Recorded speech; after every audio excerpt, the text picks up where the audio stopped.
Hello everyone, good evening. स्वागत है आप सभी का OTSP अर्थात ओमेगा टेस्ट सीरीज प्रोग्राम में, जिसका नेम है एग्जाम गुरु। मैं हूं आपका biology exam guru. My name is Ashish Rathore and today I discussed about mission Vijay test demo test 1। So tell me बच्चों, हाउ वाज द टेस्ट? कैसा गया आप लोगों का टेस्ट? तो नए जोश के साथ फटाफट जुड़ जाइए और स्टार्ट करते हैं क्वेश्चन नंबर 1 से। तो triple helical structure of collagen. Triple helical structure of collagen. Collagen एक प्रकार की प्रोटीन है आपकी, ठीक है। सेकेंडरी स्ट्रक्चर होता है ये, ओके, सेकेंडरी स्ट्रक्चर होता है। Published by GN Ramachandran. इसके अलावा मैं कुछ और एक दो पॉइंट आपको बता देता हूँ जो कि एग्जाम पॉइंट ऑफ व्यू से थोड़ा इंपॉर्टेंट है। तो एक्चुअली में जो आपके लाइनस पॉलिंग थे, तो रामचंद्रन जो GN रामचंद्रन थे, इनसे इन्फ्लुएंस थे, अर्थात इनके ये गुरु थे, इनसे काफ़ी प्रभावित हुए थे GM राजन। किससे? लाइनस पॉलिंग से। इन्होंने क्या किया था भैया? इन्होंने क्या किया था, जो alpha helix and beta pleated seat, ये टू फॉर्म होती है प्रोटीन की, सेकेंडरी फॉर्म है एक्चुअली। ये भी प्रोटीन की सेकेंडरी स्ट्रक्चर, सेकेंडरी फॉर्म होती है ना। तो अल्फा हेलिक्स ये हो गया और बीटा प्लेटेड सीट आपकी इस तरह से कुछ होती है, ठीक है। ये एक्चुअली में इनका स्ट्रक्चर के बारे में लाइनस पॉलिंग साहब ने बताया था। इनके जो स्टूडेंट थे, स्टूडेंट ने क्या कि ये GN रामचंद्रन इनसे प्रभावित हुए और इन्होंने triple helical structure of collagen को पब्लिश कर दिया। तो आपके जो यूनिट स्टार्ट होने से पहले एक साइंटिस्ट दिए जाते हैं, तो उसके बारे में सिर्फ 2 पॉइंट याद रखिए। Triple helical structure of collagen published by GN Ramachandran and give Ramachandran plot, okay, ठीक। एंड लाइनस पॉलिंग से प्रभावित हुए और जिन्होंने alpha helix and beta pleated seat दिया था, जो कि एक सेकेंडरी स्ट्रक्चर है। तो फटाफट से नेक्स्ट क्वेश्चन देख लेते हैं, एक बार देख लीजिए इसको। An organelle usually present in prokaryotic cell. तो देख लीजिए, सबसे पहले जो मेन डिफरेंस था प्रोकैरियोटिक एंड यूकैरियोटिक सेल का, वो था वेल डिफाइंड न्यूक्लियस का होना या फिर ना होना। प्रोकैरियोन अर्थात प्रिमिटिव न्यूक्लियस, यूकैरियोन अर्थात वेल डेवलप न्यूक्लियस, ओके। तो प्रोकैरियोट मतलब आपकी न्यूक्लियस, अब ये पहला स्ट्रक्चर है न्यूक्लियस। जब न्यूक्लियस वेल डिफाइंड मेम्ब्रेन के साथ न्यूक्लियस ही नहीं होगा, तो न्यूक्लियस क्या होगा, है ना। प्रोकैरियोट के पास जब न्यूक्लियस ही एब्सेंट है ना, न्यूक्लियस विथ मेम्ब्रेन के साथ, है ना, जब यही चीज़ नहीं होती तो इसके अंदर पाया जाने वाला न्यूक्लियस कहाँ से होगा, ठीक है, तो ये भी एब्सेंट होगा। इसके बाद आपके लाइसोसोम एंड गोल्गी कॉम्प्लेक्स दिए। एक्चुअली में आपके यूकैरियोटिक सेल में जो आपका सेल, जितने भी सेल ऑर्गेनेल होते हैं, उनके पास एक्चुअली मेम्ब्रेन होती है ना। तो well defined membrane bound cell, सीधा कहते हो membrane bound cell organelle found in the eukaryotic cell and not found in the prokaryotic cell. तो ये मेम्ब्रेन बाउंड सेल ऑर्गेनेल है, ये भी कहाँ होते हैं आपके पास? यूकैरियोटिक के। ये भी कहाँ होते हैं आपके पास? यूकैरियोटिक के पास। लेकिन राइबोसोम है एक्चुअली में, ये आपके प्रो के पास भी है और आपके यूकैरियोटिक के पास ही होती है। जो प्रोकैरियोटिक राइबोसोम होता है एक्चुअली में 70S राइबोसोम होता है and eukaryotic ribosome 70S and 80S ribosome दोनों होते हैं। 70S राइबोसोम आपकी ऑर्गेनेल राइबोसोम बोलते हैं, जो कि माइटोकॉन्ड्रिया एंड क्लोरोप्लास्ट में होता है, एंड 80S राइबोसोम आपका साइटोप्लाज्म में प्रेजेंट होता है। तो बच्चों कैसे समझ में आया? फटाफट से नेक्स्ट क्वेश्चन देख लेते हैं, ये आपका पूरा हो गया। And which of the following arrangement of microtubule correct for flagellum? Flagella oblique cilia, है ना। किसी के बारे में पूछें, दोनों का एनाटॉमिकली एंड मॉर्फोलॉजिकली सिमिलर होते हैं। That is 9+2 arrangement. That is आपके जो 9 है वो पेरिफेरल माइक्रोट्यूब्यूल है, कुछ इस प्रकार से लगे होते हैं। 1 2 3 4 5 6 7 8 एंड 9, जो कि सारे मैंने कैसे डबलेट लिए, मतलब दो पेयर के रूप में लिए, है ना। तो ये आपके पूरे स्ट्रक्चर में है। ये एक्चुअली में क्या है? ये है आपकी पेरिफेरल माइक्रोट्यूब्यूल्स, ठीक है, माइक्रोट्यूब्यूल्स, जो कितनी है नंबर में? 9 होते हैं। कैसे होते हैं? डबलेट्स होते हैं, ठीक है, डबल पेयर करके होते हैं। और जो 2 होता है वो क्या होता है? Central microtubule. 9 क्या हो गया? Peripheral microtubule. तो सेंट्रल माइक्रोट्यूब्यूल आपका बीच में इस तरह से कुछ होगा, है ना। फिर बाद के पूरा स्ट्रक्चर हो जाएगा। ये आपका ब्रिज होगा, इधर भी ब्रिज होते हैं इस तरह से, है ना, इधर भी ब्रिज होंगे और ये इस तरह से जुड़ा होगा, बीच में यहाँ पे सेंट्रल सीट होगी। तो फिलहाल हमें इतना बताना था, जो फ्लैजिलम या सिलिया होता है उसका जो अरेंजमेंट होता है, माइक्रोट्यूब्यूल्स का अरेंजमेंट कैसा होता है, 9+2 यानी कि 9 पेरिफेरल डबलेट्स होंगे और 2 सेंट्रल सिंगलेट्स होंगे। बस इसी चीज़ का याद रखो, यहाँ पे सिंगलेट रखना और यहाँ पे डबलेट्स याद रखना है, ठीक है। और बाकी अदर ऑप्शन में 9 पेरिफेरल सिंगलेट लिया है, यहाँ भी सिंगलेट लिया है, यहाँ पे डबलेट सही लिखा है लेकिन यहाँ पे गड़बड़ कर दिया है, यहाँ पे डबलेट कर दिया है ना। तो आपकी एक्यूरेसी देखने के लिए आपका ये क्वेश्चन कुछ इसका 4th आंसर। नेक्स्ट देख लेते हैं फिर, प्लाज्मोडेस्माटा ये जब दो सेल आपस में मिडिल लैमेला के द्वारा कनेक्ट होती हैं, है ना, तो ये आपस में किस तरह से कनेक्ट होती हैं, एक प्रकार के प्लाज्मोडेस्माटा कनेक्शन से, प्लाज्मोडेस्माटा कनेक्शन से, है ना। एक प्रकार का साइटोप्लाज्मिक स्ट्रीमिंग साइटोप्लाज्मिक कनेक्शन है एक प्रकार का, है ना। प्रोटोप्लाज्मिक कनेक्शन बोलो या साइटोप्लाज्मिक कनेक्शन है, तो प्लाज्मोडेस्माटा इज साइटोप्लाज्मिक कनेक्शन। बाकी पोर इन द सेल मान ली कुछ खास बात नहीं है, पोर इन द सेल मेम्ब्रेन नहीं, है ना, बोथ 1 and 2 हो सकता है, तो 3rd option will be correct. Next देख लेते हैं फिर, ये क्वेश्चन बहुत अच्छा है, काफ़ी बढ़िया से फ्रेम किया गया था इसको। कह रहा है identify the cell organelle oblique structure, कुछ भी हो सकता है ए, मतलब हमें ए को बताना ये क्या हो सकता है, किस बेसिस पे देख रहा है। सबसे पहले देख रहा है यूकैरियोटिक सेल है वो, अच्छा ओके, और प्लांट सेल है, यूकैरियोटिक प्लांट सेल है, और इन्होंने हिंट दे दी है डबल मेम्ब्रेन सेल ऑर्गेनेल है। अब तो ये या तो माइटोकॉन्ड्रिया हो सकता है, ठीक है, या फिर आपका प्लास्टिड हो सकता है, कुछ भी हो सकता है। क्यों? क्योंकि ये दोनों के दोनों होते हैं प्लांट सेल के पास, और जो कि एक प्रकार का यूकैरियोटिक सेल है। अब प्लास्टिड हो गया, अब इसके अंदर कुछ भी हो सकता है, क्या हो सकता है, आपका क्लोरोप्लास्ट भी हो सकता है, ठीक है, आपका ये क्रोमोप्लास्ट भी हो सकता है, ठीक है, और ये क्या हो सकता है, आपका ल्यूकोप्लास्ट भी हो सकता है, ठीक है, ठीक है, ल्यूकोप्लास्ट भी हो सकता है। अब ल्यूकोप्लास्ट फर्दर तीन प्रकार के होते हैं, एक होता है आपका एलिरोब्लास्ट अगर प्रोटीन का स्टोर करें, एक होता है आपका इलायोब्लास्ट अगर फैट एंड ऑयल का स्टोर करे, एक होता है आपका एमाइलोब्लास्ट अगर कार्बोहाइड्रेट यानी कि स्टार्च का स्टोर करे। तो आपका इनमें से कुछ भी आपका क्राइटेरिया हो सकते हैं। आगे देख लो, हिंट दिए बढ़िया सी, हिंट इन्होंने बोल दिया है स्टोर स्टार्च, मेनली क्या है, एक प्रकार का कार्बोहाइड्रेट है ये, ठीक है। एग्जाम्पल में एनसीईआरटी में बढ़िया से बोला गया है ये पोटैटो है, ठीक। तो इन्होंने बता दिया स्टार्च है, तो यहाँ पर इसका मतलब ये क्या है, प्लास्टिड प्रकार का है। प्लास्टिड में क्या है, प्लास्टिड में क्या है, लीगोप्लास्ट में क्या है, डायरेक्ट लिख दीजिए आपका एमाइलोप्लास्ट।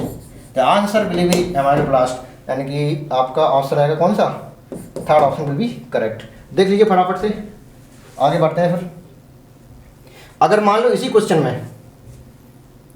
क्वेश्चन में अगर ये स्टोर यहाँ पे दे देते कुछ, क्या यहाँ पे ऑप्शन में देख लेते क्या है, क्रोमो दिया है, एलिरो दिया, यहाँ पे इसकी जगह अगर प्रोटीन लिखा होता तो आंसर क्या हो जाता आपका, एलिरोप्लास्ट, ओके। स्टार्च था, कार्बोहाइड्रेट था, तो आपका एमाइलोप्लास्ट आंसर सही जाएगा। तो नेक्स्ट क्वेश्चन देख लेते हैं फिर फटाफट से। Plasma membrane is fluid structure है, okay. Due to presence of, किसकी वजह से फ्लूइड स्ट्रक्चर है, आपको पता है सिंगर एंड निकोलसन ने आपका फ्लूइड मोज़ेक मॉडल दिया था, तो इन्होंने आपका जो फ्लूइड मोज़ेक मॉडल दिया था, model given by Singer and Nicolson in 1972, इन्होंने बताया था। यहाँ फ्लूइड का मतलब इन्होंने लिया था किससे, लिपिड से, और लिपिड को भी मेनली किसको लिया था, फास्फोलिपिड को, ओके, फास्फोलिपिड को लिया था, ठीक है। और मोज़ेक का मतलब यहाँ उन्होंने बताया था प्रोटीन होती है, ठीक है।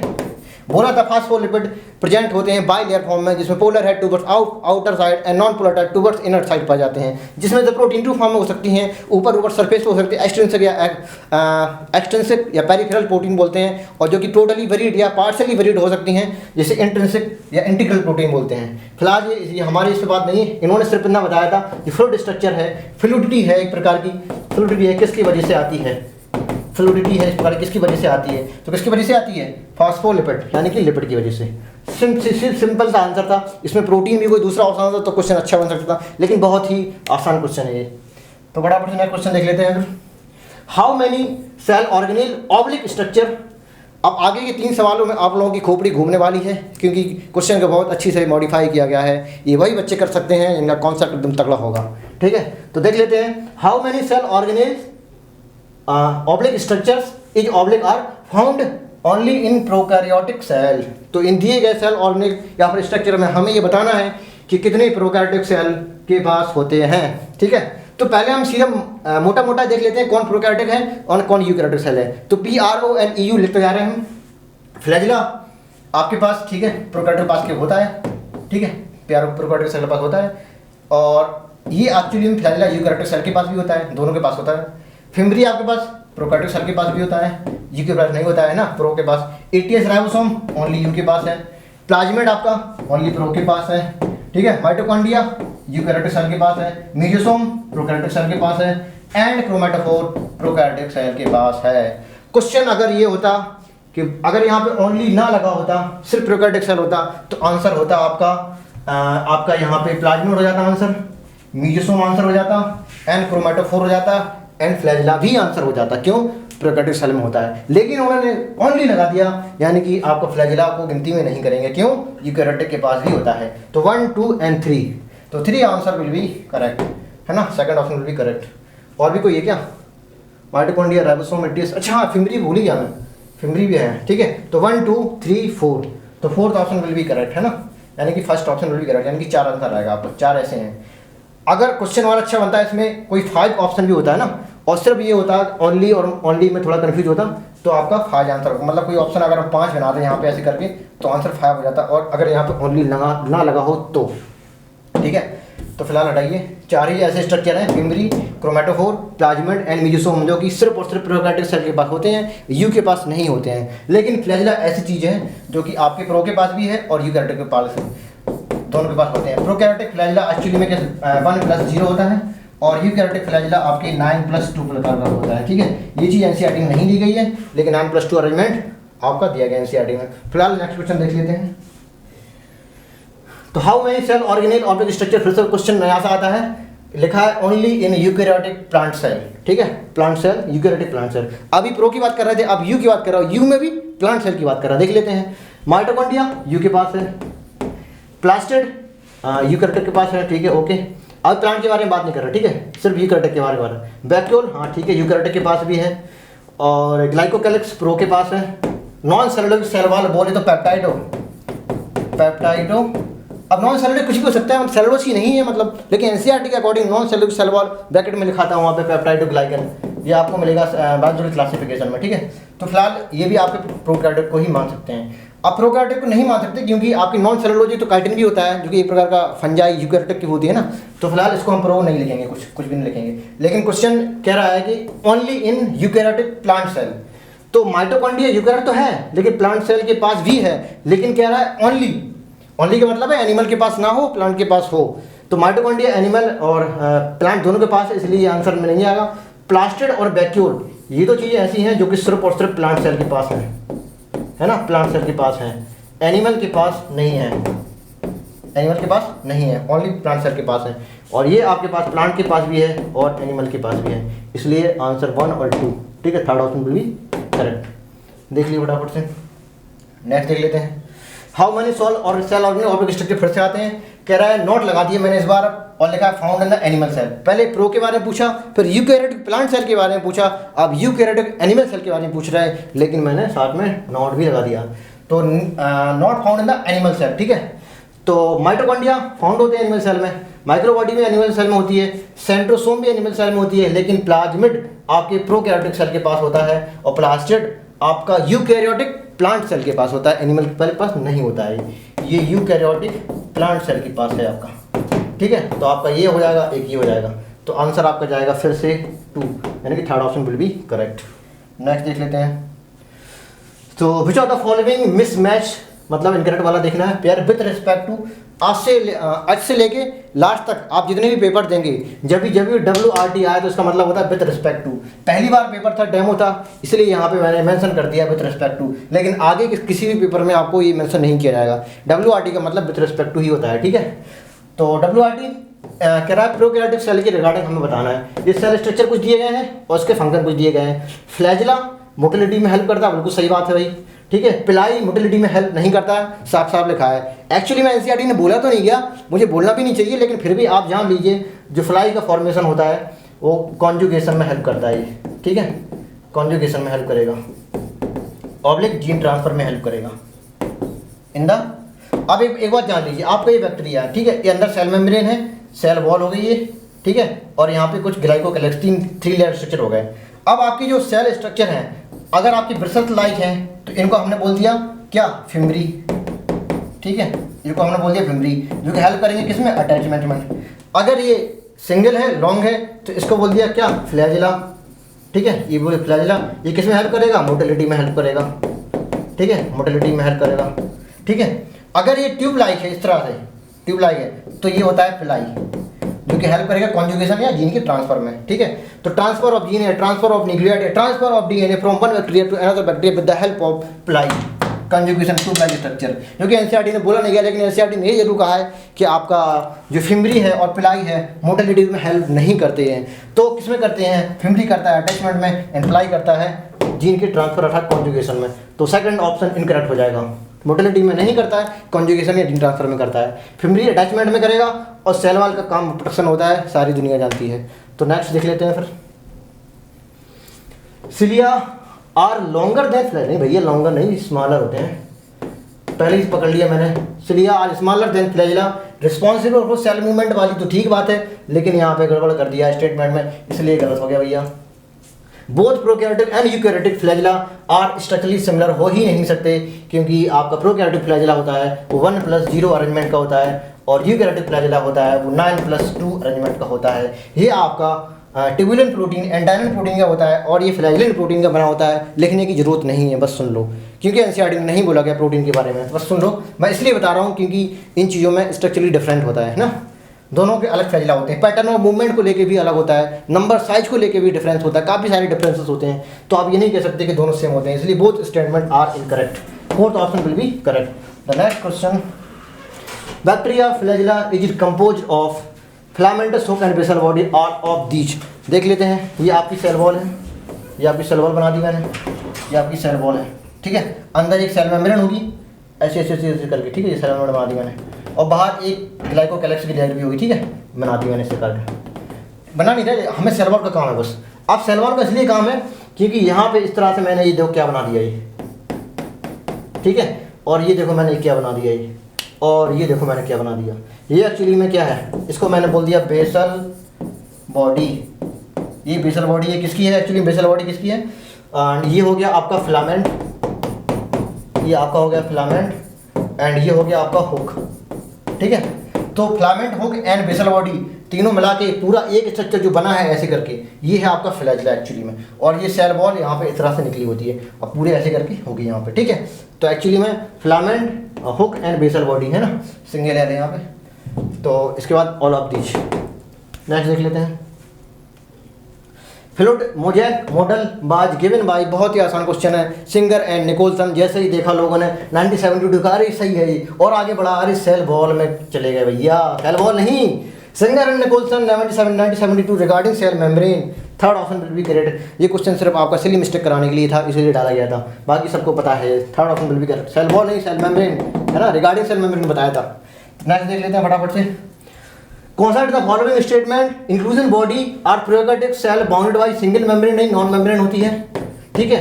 What is inclusion body, actually prokaryotic cell के साइटोप्लाज्म में फूड को रिजर्व करने के लिए कुछ स्पेशल ग्रेन्यूल होते हैं, non membrane non living structure होते हैं, phosphate granule, cyanophycin granule and glycogen granule जिसे बोलते हैं, जिसे हम कहते हैं inclusion body, which is according to NCERT which is found only prokaryotic cell, है ना, अदर बुक का मैं नहीं बोलूँगा।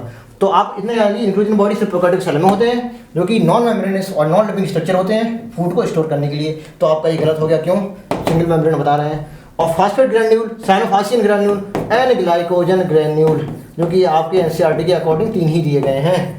आपके इंक्लूजन बॉडी है, बिल्कुल सही बात आपकी है, इसलिए first option will be incorrect and second is correct, third option will be correct. तो नेक्स्ट क्वेश्चन देख लेते हैं फटाफट से, मैचिंग है भैया, matching. Osmosis and passive transport के लिए किसी भी प्रकार की कोई एनर्जी की जरूरत नहीं पड़ती है, इसलिए विदाउट एनर्जी रिक्वायरमेंट, यानी कि ए और सी आपका फर्स्ट में आ जाएगा, ए और सी आपको फर्स्ट में आ जाएगा, ए एंड सी फर्स्ट में आ जाएगा। यहाँ देखो ए में फर्स्ट तो है और यहाँ पर सी में फर्स्ट तो है, लेकिन यहाँ पे गड़बड़ हो गया, यहाँ पे गड़बड़ हो गया, इसलिए fourth option will be correct. फिलहाल देख लो ऊपर भी एक्टिव ट्रांसपोर्ट में एनर्जी का यूज होता है ना। एक्चुअली में अलॉन्ग द कंसंट्रेशन ग्रेडियंट है, ये आपकी हिल है, ठीक है। अगर हम नीचे से ऊपर जा रहे हैं, इसे कहते हैं अगेंस्ट द कंसंट्रेशन ग्रेडियंट, है ना, अप हिल मूवमेंट, जिसमें एनर्जी खर्च होती है क्योंकि ऊपर चल रहे हैं, एनर्जी खर्च होगी एटीपी के रूप में, जिसे हम बोलते हैं एक्टिव ट्रांसपोर्ट, ठीक है। और ऊपर से नीचे जाते हैं जिसे कहते हैं डाउन हिल मूवमेंट, नीचे की तरफ मूवमेंट जिसे कहते हैं अराउंड द कंसंट्रेशन ग्रेडियंट। जो प्रकार का पैसिव हो, ऑस्मोसिस हो, डिफ्यूजन हो, फैसिलिटेटेड डिफ्यूजन हो, किसी प्रकार का हो, एक्टिव के अलावा कुछ भी हो, वो आपका डाउन हिल मूवमेंट होता है, अराउंड द कंसंट्रेशन ग्रेडियंट होता है। इसमें किसी प्रकार की एटीपी की खर्चा नहीं होती है। तो आपका कौन सा 4000 मिलीमीटर। नेक्स्ट देख लेते हैं फिर। Each centriole has card wheel structure organization. Cartwheel क्या होता है? आपका जो साइकिल होती है ना, ये प्रकार की ताने लगी हैं यहाँ पे, गांव वाले समझ गए होंगे तान क्या होती है, ये तान है, ठीक है। ये यहाँ पे पता नहीं क्या बोलते हैं, स्टिक बोलते हैं, जो भी है, इस प्रकार का स्ट्रक्चर होता है। कार्ड व्हील ऑर्गेनाइजेशन वर्ल है ना, वर्ल पहिया की तरह। ट्यूबुलन फाइब्रल कह रहा है एट पेरीफेरी पे लगे होते हैं, ठीक है। दीज पेरीफेरल माइक्रोट्यूबुल कितने होते हैं भैया? 9 होते हैं, है ना, 9 होते हैं। आगे मैं बताऊंगा 1 2 3 ट्रिपलेट होते हैं, 1 2 3 1 2 3 1 2 3 1 2 3, है ना। तो 1 2 3 4 5 6 7 8 9, ठीक है। 9 पेरिफेरल ट्यूबुल बता दिए। अब यहाँ पे इसको ट्यूबुल ए, ट्यूबुल बी, ट्यूबुल सी, इसको ट्यूबुल ए, ट्यूबुल बी, ट्यूबुल सी, क्यों? ट्रिपलेट में है। अब सेंट्रोसोम में 9 + 0 अरेंजमेंट होता है, मतलब जो 9 है पेरिफेरल माइक्रोट्यूबुल है। किस फॉर्म में है? पेरिफेरल तो है लेकिन किस फॉर्म में? ट्रिपलेट फॉर्म में, मतलब 3 है। अब ये 2 थी किस में? फ्लैजेला सिलिया में, ये 3 है। अब इसका सी इसके ए से कनेक्ट है, इसका सी इसके ए से कनेक्ट है, ऐसे करके कनेक्ट हो गया ये। तो अभी देखो, ठीक है। और बीच में क्या है? हब है। किसी प्रकार के माइक्रोट्यूबुल नहीं है, तभी 0 है यहाँ पे, ठीक है। सेंट्रल माइक्रोट्यूबुल एब्सेंट, इसलिए हब है, ये प्रोटीन का बना होता है। अब यहाँ से रेडियल स्पूक से ऐसे कनेक्ट हो गया ये। अब देखो ये स्ट्रक्चर कुछ कार्ड भी जैसा नहीं लग रहा है ना। तो इस प्रकार से होता है आपको सेंट्रोसोम या सेंट्रोसोल। 9 होते हैं, सीधे बताना था। अगर इसमें एक ऑप्शन 27 हो जाता तो उसको आंसर सही मान लेते, क्यों? 3 है। तो यहाँ पे माइक्रोट्यूबुल्स ना बोल के, यहाँ पे जो माइक्रोट्यूबुल है ये ना बोल के सीधा बोल देते ट्यूबुल बोलते हैं ओनली, हाउ मेनी ट्यूबुल्स, लेकिन माइक्रोट्यूबुल बोल दिया। माइक्रोट्यूबुल का सिंपली बोलने का मतलब है 3 एक साथ ले लिया उन्होंने, ठीक है। तो 27 आंसर हो जाता। कब? जब यहाँ ट्यूबुल बोला होता और ऑप्शन में 27 भी होता, दोनों कंडीशन है। तो 9 सीधे आंसर जाएगा। इतना आपको जाने की जरूरत है नहीं, आगे देख लेते हैं। मेटासेंट्रिक क्रोमोसोम, है ना। तो on the basis of position of centromere with form by primary contraction in the chromosome, है ना। तो आपकी जो सेंट्रोमियर की पोजीशन है उसकी बेसिस पे हम ये कहते हैं क्रोमोसोम किस प्रकार का है, मेटासेंट्रिक, एक्रोसेंट्रिक, टीलोसेंट्रिक, सब मेटासेंट्रिक। अगर क्रोमोसोम में सेंट्रोमियर एकदम मिडिल में है और दोनों आर्म एकदम इक्वल हैं, इसे कहते हैं metacentric chromosome. Centromere present slightly away from one end and one arm is short and one arm is long, ठीक है। इसे कहते हैं submetacentric. And centromere situated to but closer to end and one extremely short and one extremely long, है ना। If centromere present at the tip then called telocentric. तो ये आपका हो गया टीलोसेंट्रिक, टीले पे है मतलब एकदम टर्मिनल है, ठीक है, टीलोसेंट्रिक। ये हो गया आपका एक्रोसेंट्रिक, इसे कहते हैं क्लोजर टू एंड, ठीक है। ये होता है आपका सबमेटासेंट्रिक, इसको बोलते हैं slightly away from one end या नियर टू वन एंड, ठीक है। इसे कहते हैं इन बिटवीन या मिड पोजीशन में सेंट्रोमियर है, इसे कहते हैं मेटासेंट्रिक क्रोमोसोम। तो आगे आप समझदार हैं, लगाइए, आगे बढ़िए। टिप पे है मतलब टीलो है, स्लाइटली अवे फ्रॉम है मतलब सबमेटा है, ठीक है। और एट द मिडल है, इसे कहते हैं मेटासेंट्रिक। और यहाँ पे लिखा ऑलमोस्ट नियर टू टिप हो गया, तो आपका ये हो जाएगा एक्रोसेंट्रिक, है ना। अब आप मैच कर लिए फटाफट से। मेटासेंट्रिक 1HC, एक ही ऑप्शन में है 1HC, है ना। तो फटाक से आप पढ़िए। और VHD होगा, है ना, VHD है, सही है। और CA होगा, CA सही है, ठीक है। तो एक ही ऑप्शन में देख लिया था 1HC था, बाकी किसी ऑप्शन 1HC है ही नहीं, तो फर्स्ट ऑप्शन भी करेक्ट। कभी कभी इस तरह से क्वेश्चन भी सॉल्व हो जाते हैं, हमें मालूम मेटा ही पता और पता ही नहीं है, तो एक ही से काम हो गया हमारा, है ना। तो मैचिंग बहुत आसान होती है। फिलहाल आगे देख लेते हैं, ज्ञान ज़्यादा नहीं बांटने हैं। लिखा है फाइंड ऑड वन। ऑड का मतलब होता है 3 एक जैसे हैं, एक उन तीनों से अलग है। उसका जो बेसिस है, डिस्ट्रीब्यूशन का बेसिस है, वो कुछ भी हो सकता है ना। वो आपको मेमोरी बेस्ड क्वेश्चन होता है ऐसे क्वेश्चन। तो कह रहा है ऑड वन, लेकिन उन्होंने बोल दिया है with respect to endomembrane system. अगर ये कह रहा था ऑड वन और आगे कुछ ना लिखा होता तब भी आपको कभी कभी क्वेश्चन सॉल्व करने पड़ जाते हैं। ऐसे क्वेश्चन मेमोरी वेस्ट होते हैं, आपको पता करना होता है कि किस बेसिस पे हम इस 3 को अलग करें और 1 को अलग करें, है ना। तो ऑड वन विद रिस्पेक्ट उन्होंने बोल दिया, आसान बोल बना दिया इसको बोल के। इंडो मेम्ब्रेन सिस्टम के अकॉर्डिंग बताना है, तो इंडोप्लाज्मिक रेटिकुलम से बनता है आपका गोल्गी बॉडी, से बनता है या तो आपका वैक्यूल, ठीक है, या फिर बनता है आपका क्या, लाइसोसोम। अगर हाइड्रोलाइटिक एंजाइम भरे हैं तो लाइसोसोम बोल दो, साइज में छोटा है। अगर खाली है जिसमें पानी और वेस्ट प्रोडक्ट भरा है तो उसको वैक्यूल बोल दो। बनते हैं गोल्गी बॉडी से, जो कि बनते हैं एंडोप्लाज्मिक रेटिकुलम से। और यहाँ अंत है होता है न्यूक्लियस की आउटर मेम्ब्रेन से, ये फिर ये, है ना। तो यहाँ से स्टार्ट करो, endoplasmic reticulum, Golgi body, vacuole and lysosome are four cell organelle are comes under the endomembrane system. Endomembrane system का सीधा मतलब होता है ये एक दूसरे से फंक्शनली कोऑर्डिनेटेड होते हैं, नॉट स्ट्रक्चरली, है ना, फंक्शनली कोऑर्डिनेटेड होते हैं। तो ऑड वन पूछ रहा है तो सीधा आंसर हो गया पैरोक्सिसोम, एक प्रकार की माइक्रो बॉडी होती है, ठीक है, जो कि इंडो मेम्ब्रेन सिस्टम में नहीं आएगी।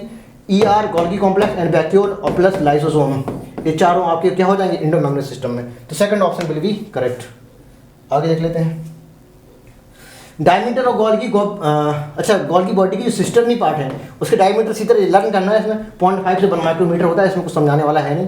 आगे बढ़ते हैं क्योंकि हर क्वेश्चन में अगर हम ऐसे टाइम देंगे तो बहुत टाइम हो जाएगा, लगता है 2 क्वेश्चन निकल गए। हाँ सही था। विच of the following combination correct for enzyme और लाइसोसोम। लाइसोसोम के जो एंजाइम होते हैं वो हाइड्रोलाइटिक नेचर के होते हैं, यानी कि बाटा की प्रेजेंस में वो तोड़ देते हैं, जैसे एमाइलेजेस, प्रोटीएजेस, है ना, लाइपेजेस, सारे क्या हाइड्रोलाइटिक होते हैं। और एक्टिव होता है एसिडिक पीएच में, है ना। यहाँ बेसिक पीएच लिखा है, यहाँ पर एसिडिक लगा है। कुछ लोग ऊपर आगे यहाँ पे देख लेंगे हाइड्रोलाइटिक, आंसर लगा देंगे, इसलिए पूरा देखना है हमें। Fourth option will be correct. Gas vacuole are found in the purple and green photosynthetic bacteria के पास होते हैं। इसमें ज़्यादा कुछ है नहीं, आगे बढ़ते हैं, ज़्यादा टाइम नहीं देना। Main function of Golgi complex packaging of material plus formation of glycolipid and glycoprotein, यानी कि प्रोटीन का जो मॉडिफिकेशन है, प्रोटीन से अगर हमें एंजाइम बनाना है, उसकी प्रोसेसिंग करना है, या कह दो आपको ट्रांसफ़र करना है एंजाइम में, उससे काम क्या होता है, गोल्गी कॉम्प्लेक्स ही करता है वो, है ना। तो पैकेजिंग ऑफ मटेरियल हो गया, even intercellular space and secret outside, है ना, या मॉडिफिकेशन ऑफ प्रोटीन हो गया इनटू एंजाइम, ये भी इसका फंक्शन होता है ना। काफ़ी सारे सेल वॉल फॉर्मेशन है, ये भी करता है, काफ़ी सारे फंक्शन होते हैं। तो आपका बाकी रेस्पिरेशन, फर्मेंटेशन, फास्फोराइलेशन, ये कोई फंक्शन नहीं है इसका। Fourth option will be correct. आगे बढ़ते हैं, असर रीजन है। असर रीजन में करने का आज मैं तरीका बताऊंगा आपका, फिलहाल सर ने बताया होगा आपको, लेकिन फिर भी एक बार देख लेते हैं। यहाँ पे लिखा है क्या, cisternae cisternae Golgi complex have cis face and trans face. बिल्कुल सही बात है, 2 फेस होती हैं। आपका मान लो आपका ये न्यूक्लियस है यहाँ पे, ठीक है, ये न्यूक्लियस हो गया आपका। अब यहाँ पे आपकी ये सिस्टर्नी बना दी मैंने इस प्रकार से, ठीक है। किसकी हैं ये, गोल्गी कॉम्प्लेक्स की हैं, 1 से 5 से लेकर 7 तक होती हैं। तो एक्चुअली में क्या होती है, इससे इसके आउटर मेम्ब्रेन से ऐसे करके आउटर मेम्ब्रेन से न्यूक्लियस के आउटर मेम्ब्रेन को यहाँ पे मैंने बोल दिया एंडोप्लाज्मिक रेटिकुलम, ठीक है। अब एंडोप्लाज्मिक रेटिकुलम की जो फॉर्म होती है वो ट्यूबुल्स फॉर्म में हो सकती हैं, सिस्टर्नी फॉर्म में हो सकती है, एंड वेसिकल फॉर्म में होती है। तो एंडोप्लाज्मिक रेटिकुलम के पास होते हैं क्या, राइबोसोम। राइबोसोम क्या करेगा, प्रोटीन सिंथेसिस। तो जो प्रोटीन का सिंथेसिस किया है इसने, वो वेसिकल के फॉर्म में इन्होंने पैक कर दिया यहाँ पे। अब ये भैया कह रहे हैं कि हमने जो प्रोटीन बनाई है, हम उससे एंजाइम बनवा दो। भैया एक ऐसी मशीन दे दो हमें जिससे प्रोटीन से एंजाइम कर दें। तो इस प्रोटीन का होना जरूरी है कि ये कैसे हो, सिक्रेटरी न्यूक्लियस के हो। तो आपकी जो सीक्रेटरी वेसिकल है वो यहाँ से घुसेगी, यहाँ से निकलेगी। ये क्या है, गोल्गी बॉडी। किस फॉर्म में, ये सिस्टर नहीं है गोल्गी बॉडी की। तो यहाँ से घुसना मतलब ये क्या है, सिस फॉर्म है। इसको बोलते हैं फॉर्मिंग फोर्स, फॉर्मिंग या सिस। ये कैसे नेचर की, कॉन्वेक्स होती है, ये कॉनकेव फेस है। इसे बोलते हैं क्या, मैच्योरिंग फेस, ठीक है, मैच्योरिंग फेस, या इसको बोलते हैं क्या, ट्रांसफॉर्म, ठीक है। तो 2 फॉर्म हो गई आपकी। तो मैं आपको ये समझाना चाह रहा हूँ कि जो सिस फॉर्म एंड ट्रांसफॉर्म है, इसका जो बेसिस है, इसको बोलने का जो तरीका है वो इसलिए है क्योंकि जो सीक्रेटरी वेसिकल हैं यहाँ से इंटर करती हैं, ये इंटर फेज है और ये एग्जिट फेज है, इसलिए इसको 2 फेज होती हैं, ठीक है। इसलिए नहीं कि इसको मैच्योर है तो इसलिए ट्रांस बोलते हैं, इसी सिस है इसलिए इसको फॉर्मिंग बोलते हैं, ऐसा नहीं है। ये बोल रहे हैं वही चीज़। देखो कह रहा है cisternae in Golgi complex have cis face and trans face, बिल्कुल सही है, सिस फेज ट्रांस फेज बिल्कुल सही बात है। और जब भी रीजन आप पढ़ा करो तो यहाँ पे लगा दिया करो बिकॉज, ठीक है, बिकॉज। इसके बाद पढ़ा करो because cis face is also called forming face, बिल्कुल सही बात है, लेकिन तरीका जो बोल रहे हैं एक्सप्लेन करने का वो नहीं है। ये सिस फेज ट्रांस फेज इसलिए बोलते हैं क्योंकि जो आपकी सिक्योरिटी वेसिकल है यहाँ से एंटर करता है और यहाँ से प्रोसेसिंग के बाद एग्जिट करता है। एक्चुअली में इसके बीच में क्या होता है, प्रोसेसिंग। एक प्रकार की मशीन है, जो प्रोटीन आपने यहाँ पर डाली और यहाँ पे आप चाहिए कि इस वाली वेसिकल में प्रोटीन निकल के क्या निकल जाए, एंजाइम निकले। डाली प्रोटीन, निकला एंजाइम। मशीन है जो प्रोसेसिंग करने वाली मशीन है, उसको बोलते हैं गोल्गी बॉडी, है ना। तो तभी तो कहते हैं packaging of material and processing of protein, ऐसी तो होती है प्रोसेसिंग ऑफ प्रोटीन, देख लो, है ना। तो इसका जो करेक्ट एक्सप्लेनेशन है वो ये है कि सिस फेस और ट्रांसफेस, या इनको दूसरा नाम यहाँ पे फॉर्मिंग, यहाँ पे मैच्योरिंग इसलिए बोलते हैं क्योंकि सिगरेटरी साइकिल यहाँ से एंटर करते हैं और यहाँ से एग्जिट करते हैं, जो कि गलत एक्सप्लेनेशन कर रहा है। दोनों बात सही है लेकिन एक्सप्लेनेशन गलत है। सिस्टम को फॉर्मिंग बोलते हैं, सही बात है, ट्रांस को मैच्योरिंग बोलते हैं, सही बात है, लेकिन इसका ये गलत एक्सप्लेनेशन नहीं है। काफ़ी लोगों का ये क्वेश्चन गलत हो गया होगा, हो सकता है किसी का सही हो, और जिसका सही हो उसको बहुत बहुत धन्यवाद कि हमारा क्वेश्चन बना वो सही कर दिया आपने, ठीक है। तो आपका second option will be correct, both are correct but not correct explanation. बहुत ही खतरनाक क्वेश्चन था ये, पानी पी लें थोड़ा।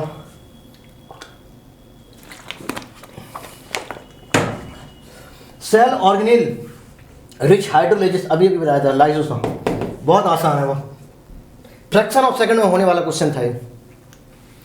कह रहा सेल, कह रहा fundamental and structural functional unit of living organism. बिल्कुल सही बात है, ये तो हमको पता ही है, लेकिन हमें क्यों बता रहा है वो, लेकिन कह रहा है क्यों होता है ऐसा, देख लेते हैं। कह रहा है कि यूनिसेलर ऑर्गेनिज्म आर इनकैपेबल और इंडिपेंडेंट ऑर्गेनिज्म। नहीं भैया, इनकैपेबल नहीं, कैपेबल होता है ये, ठीक है। तो unicellular organism are capable of independent existence, बिल्कुल सही बात हो जाती अगर यहाँ पर इनकैपेबल ना हो, इसलिए ये गलत हो जाए। दूसरा देखते हैं, cell is the basic unit of life है, structural and functional unit of life, कुछ सही बात है, तो हमें यही सही लग रहा है। कह रहा है anything less than the complete structure of the cell does ensure the independent, not no no no not ensure the independent existence, है ना। आपकी मतलब कहने का ये मतलब है आपका जो सेल है उसके पास सेल मेम्ब्रेन होनी चाहिए, cytoplasm, nucleus, Golgi complex, ribosome, endoplasm reticulum, हर चीज़ होनी चाहिए। इसके अलावा कोई भी चीज़ एक कमी हो गई, डीएनए ना हुआ या न्यूक्लियस नहीं हुआ, तो क्या इंडिपेंडेंट एग्जिस्टेंस हो सकती है सेल? नहीं हो सकती है। तो कहते हैं anything less than the complete stage, complete stage का मतलब सारी चीज़ें होनी चाहिए, उससे कुछ कम हुआ तो नॉट इंश्योर, है ना, cell does not ensure the independent existence. तब सही था सेंटेंस ही, अब गलत हो गया क्योंकि नॉट नहीं लगाया इन्होंने। Essential life function can be perform by multicellular organism, नहीं prokaryote, sorry multicellular organism plus unicellular organism, दोनों ही करते हैं ना। तो second option will be correct. Direct NCERT के पहले पेज से आपको ये क्वेश्चन बनाया गया था। Endoplasmic reticulum intracellular space into two distinct component, एक लिमिनल कंपोनेंट, एक एक्स्ट्रा लिमिनल कंपोनेंट, जो साइटोप्लाज्म में होता है, साइटोप्लाज्म बोलते हैं इसको बोलते हैं क्या, इनसाइड ईआर। ये किसी को लाइन समझ में नहीं आती है, मैं ये कह रहा हूँ आपकी एक सेल है ये, ठीक है, सेल के अंदर स्पेस है, ये आपका न्यूक्लियस हो गया, न्यूक्लियस की आउटर मेम्ब्रेन बाउंड्री है वो किसमें चेंज हो गई है, ये होगी इंडोप्लाज्मिक रेटिकुलम, इंडोप्लाज्मिक रेटिकुलम हो गया एक प्रकार से, ठीक है, इंडोप्लाज्मिक रेटिकुलम। तो कह रहा है कि सेल की स्पेस को, अंदर की स्पेस को, जो इंडोप्लाज्मिक रेटिकुलम है वो दो भागों में चेंज कर देता है, किसको, अंदर की स्पेस को। कैसे, एक ये वाला स्पेस है जो साइटोप्लाज्म वाला है, आउटसाइड ईआर है, और एक ये वाला स्पेस है जो ईआर के अंदर वाला है, इसको बोलते हैं ल्यूमिनल कंपोनेंट, इसको बोलते हैं एक्स्ट्रा ल्यूमिनल कंपोनेंट या साइटोप्लाज्मिक कंपार्टमेंट, है ना। तो कह रहा है कि ईआर डिवाइड कर देता है इंट्रासेलुलर स्पेस, मतलब इस स्पेस को दो भागों में डिवाइड करता है into two distinct component compartment. एक कहते हैं ल्यूमिनल कंपोनेंट जो इसके अंदर पाया जाने वाला मतलब इनसाइड ईआर, और एक्स्ट्रा ल्यूमिनल कंपोनेंट मतलब जो बाहर वाला स्पेस है इन द साइटोप्लाज्म, है ना। तो second option will be correct. गर्मी हो रही, थोड़ा एसी चला लें।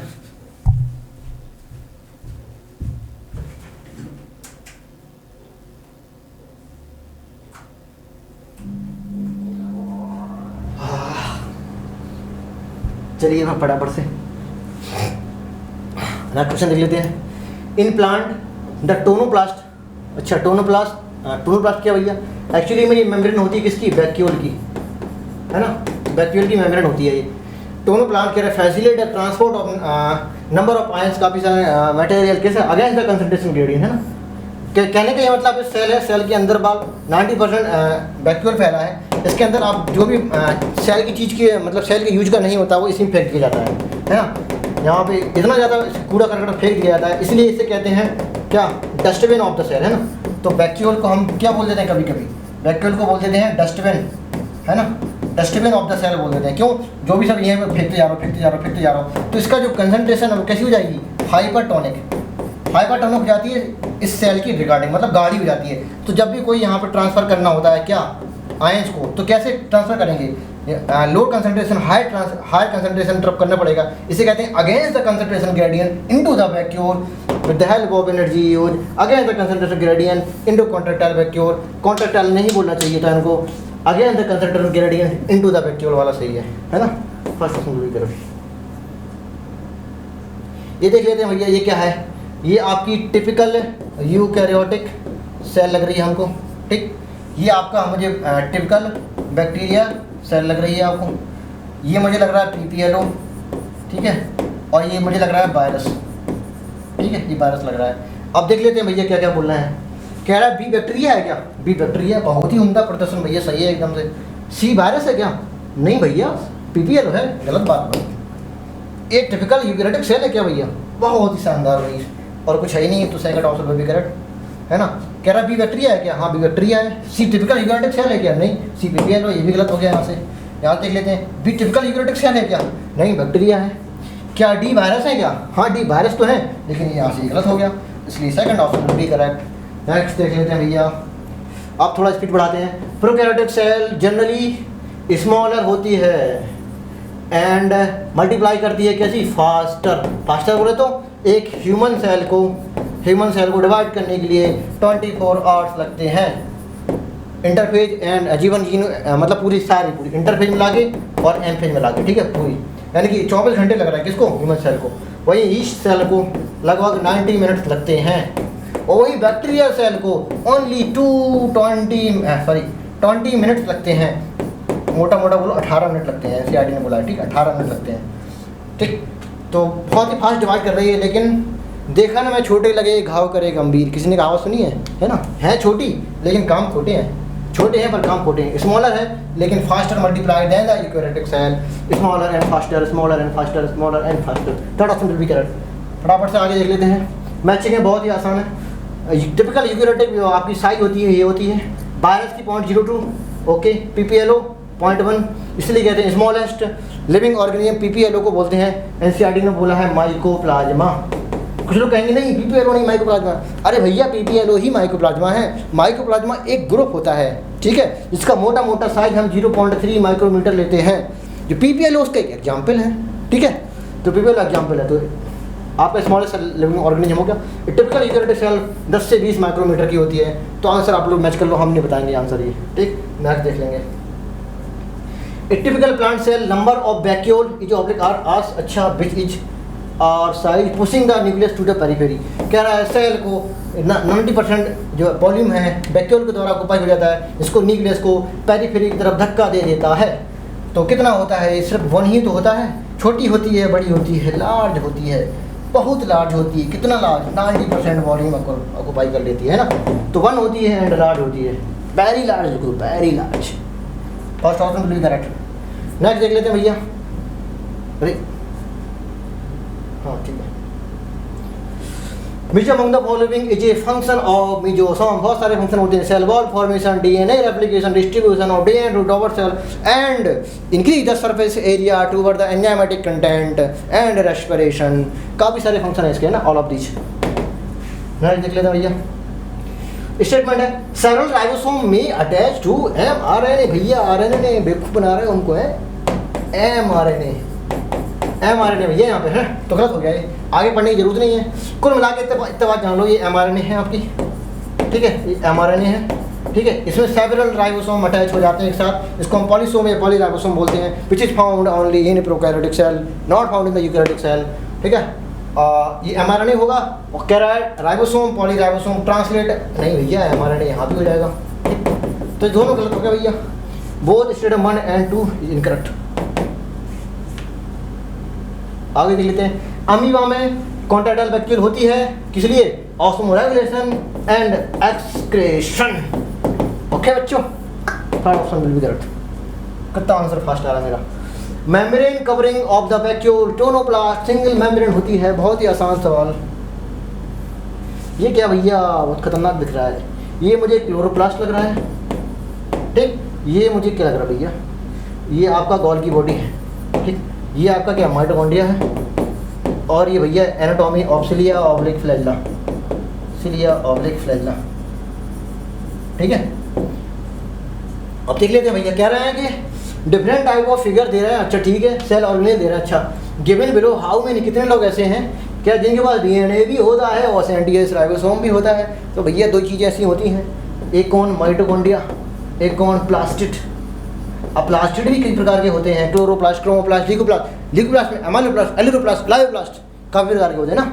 तो माइटोकॉन्ड्रिया है प्लास्टिड, विच इज खुद का DNA होता है, खुद के राइबोसोम होते हैं, है ना, सेंटियस राइबोसोम।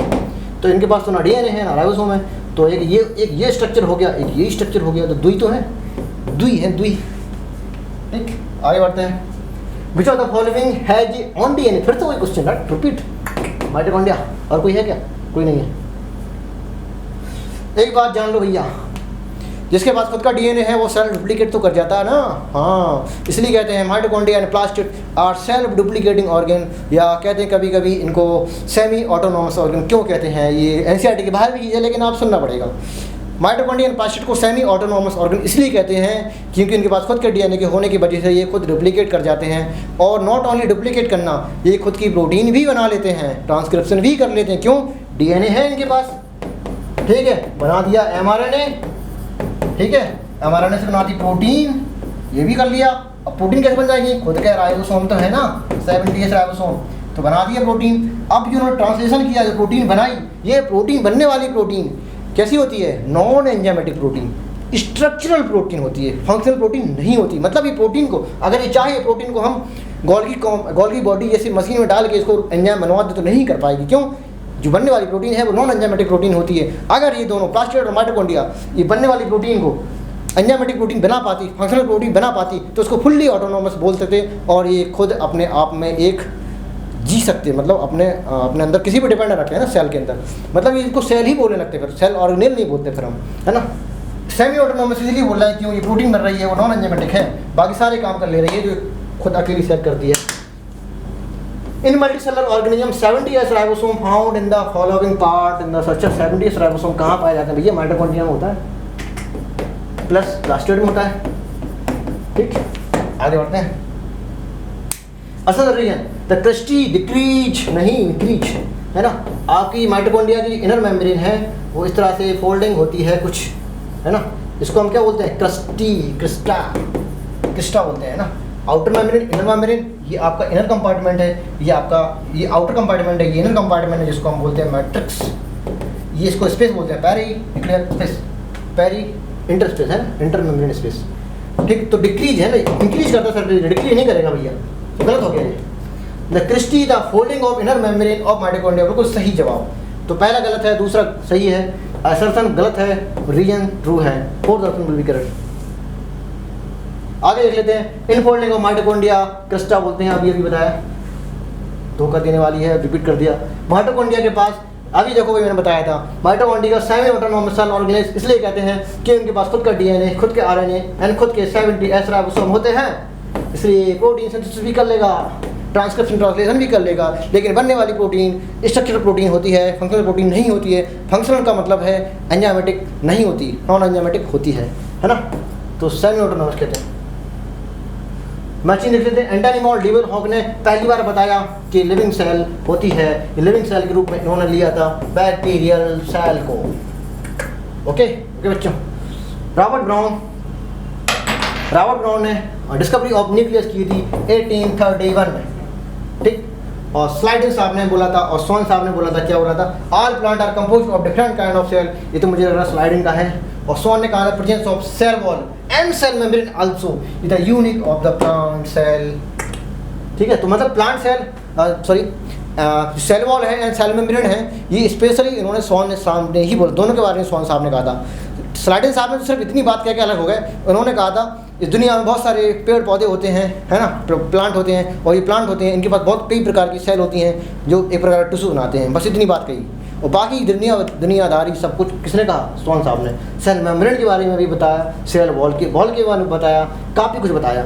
और जो उन्होंने बताया स्लाइडिन साहब ने, उनको रिपीट भी उन्होंने ही किया। ठीक है, तो डिस्कवरी ऑफ हो गया। फिर हम इसका आंसर हम भी नहीं बताएंगे, फिर से बता दे रहे, नहीं शिकायत कर दोगे अभी। तो फर्स्ट इज फर्स्ट, ओके, यहाँ भी फर्स्ट है। सेकंड इज ब्राउन 1 is 3 दो ऑप्शन में है। स्लाइडिन साहब फोर्थ में आएंगे, और स्वान साहब आएंगे आपको सेकंड में है। फर्स्ट ऑप्शन बिल्कुल correct. Cell theory modified by Rudolf Virchow, कब? 1855 में, है ना। आगे बढ़ते हैं, ज़्यादा कुछ बताएंगे नहीं। वो बताया कि all arises from pre existing cell that is omnis cellula e cellula. आगे वही क्वेश्चन है, देखो ओमना सेलुला ई सेलुला किसने बताया था? 1855 में रुडोल्फ विर्चो साहब ने बताया था, रुडोल्फ विर्चो साहब ने बताया था। ठीक है, all cell arises from pre existing cell, मतलब हर सेल पहले से बनी हुई सेल से बनती है। थर्ड ऑप्शन भी करेक्ट। जर्मन बोटनिस्ट से ही पता चल गया, स्लाइडिंग होगी, ये ब्रिटिश जूलॉजिस्ट थे, है ना। आगे हम कुछ पढ़ेंगे ही नहीं, यहीं से आंसर यहीं से आ गया, जर्मन बोटनिस्ट थे। आगे बढ़ते हैं। Which of the following statement is false, गलत भैया गलत बताओ। Prokaryotic have mesosome which help in DNA replication, हाँ और भी फंक्शन है, नहीं बताएंगे, सही हो गया। Prokaryotic have very large Bristol like fimbriae for attachment, बिल्कुल सही बात, लेकिन वेरी लार्ज नहीं, क्या होते हैं, स्मॉल, ठीक। तो prokaryotic have small Bristol like fimbriae attachment, बिल्कुल सही बात है, यहाँ पे स्मॉल होना चाहिए थे, तो ई गलत हो गया, ई गलत हो गया, ई गलत हो गया। आगे देख लेते हैं। Prokaryotic have surface structure called flagella for movement, बिल्कुल सही जवाब, है ना। अगर ये यहाँ पे स्मॉल होते तब आंसर नन होता, मतलब कोई गलत नहीं था फिर। Chromosome are classified into meta, sub meta, acro, बहुत सारी चीज़ें, किस बेसिस पे, पोजीशन ऑफ सेंट्रोमिया, है ना। अभी मैंने बहुत अच्छे से बताया था, लड़ाई मत कर देना। कह रहा न्यूक्लियोप्लाज्म के पास क्या क्या होता है, एक सेल है, इसके पास क्या न्यूक्लियस होता है।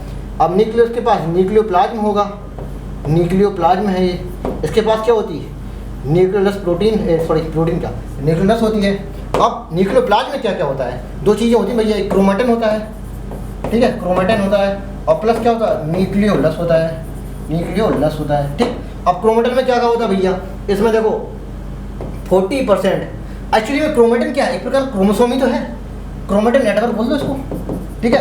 जो डी ये जब कंडेंस हो जाएगा तो क्या बना देगा, क्रोमोसोम बना देगा, ठीक है, क्रोमोसोम बना दिया इसने, क्रोमोसोम बना दिया। अभी क्रोमोसोम के पास क्या होता है ये हम बता दे रहे हैं, 40% क्या डीएनए होता है, ठीक है, 40% क्या हिस्टोन प्रोटीन होती है, ठीक है, और आपकी 10% क्या होती है, 10% आरएनए होता है, ठीक है, और बाकी 10% क्या होता है, 10% नॉन हिस्टोन प्रोटीन, ठीक है। ये कॉम्पोजिशन होती है किसकी, क्रोमोसोम बोलो या क्रोमेटिन बोलो, या इसके बाद इसके अलावा न्यूक्लियोलस भी होता है। अब इसके पास क्या होता है, ये आरएनए का सिंथेसिस करता है, ठीक है। तो कहते हैं ribosomal factory of the cell to nucleolus.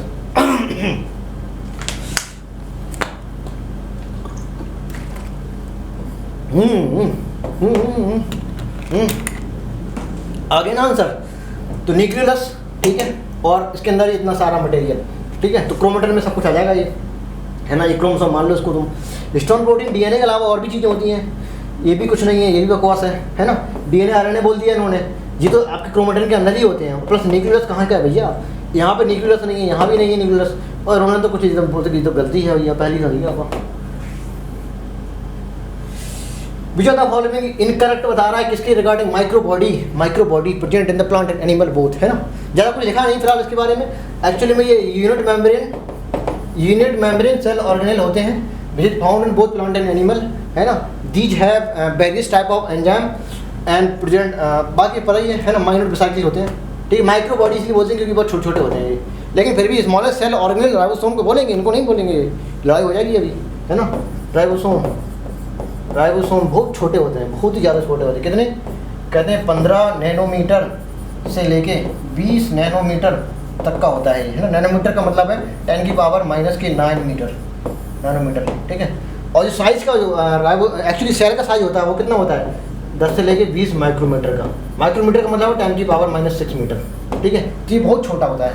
ये कितना, 1 लाखवां हिस्सा है, ये 1 करोड़वां हिस्सा है ना, 1 करोड़ अरब 1 अरबवां हिस्सा है। तो अभी देख लेते हैं, these are present in the bacteria, भैया यूकैरियोटिक सेल के पास होता है, याद रखिए, ओनली इन यूकैरियोटिक सेल, है ना, not found in the prokaryotic cell. तो पहले गलत हो गया, गलती बताना था। माइनर रिसाइकिल भी होता है, these are the present in the plant animal, ठीक है, एंजाइम भी होते हैं। तो पहला हो गया आंसर, टिक मार दिया, हाँ ठीक है। आगे देख लेते हैं, all of the following found in the chromosome, कह रहा क्रोमोसोम में होता है किसको छोड़ के, क्या नहीं होता क्रोमोसोम में। अभी मैंने बताया था क्रोमोसोम में क्या क्या होता है, 40% डीएनए बताया था, ठीक है, और क्या बताया था 40%, और क्या बताया था, हिस्टोन प्रोटीन बताई थी, ठीक है, और क्या बताया था 10% क्या बताया था, नॉन हिस्टोन प्रोटीन बताई थी, ठीक है, और बाकी 10% क्या बताया था, आरएनए। ये क्या है, क्रोमोसोम है, क्रोमोसोम बोलो, ठीक है, या क्रोमेटिन बोलो, तो क्रोमोसोम है। क्या डीएनए होता है, हाँ होता है, हिस्टोन होती है, हाँ होती है, नॉन हिस्टोन होती है, हाँ होती है, आरएनए होता है, हाँ होता है, क्या नन होता है, क्या हाँ नन ही होता है। मतलब कोई ऐसी चीज़ नहीं है एक्सेप्ट का मतलब है इसे छोड़कर, कह रहा है क्रोमोसोम के पास होता है, किसे छोड़ के? किसी को भी नहीं भैया, सब कुछ होता है, तो नन आंसर होगा।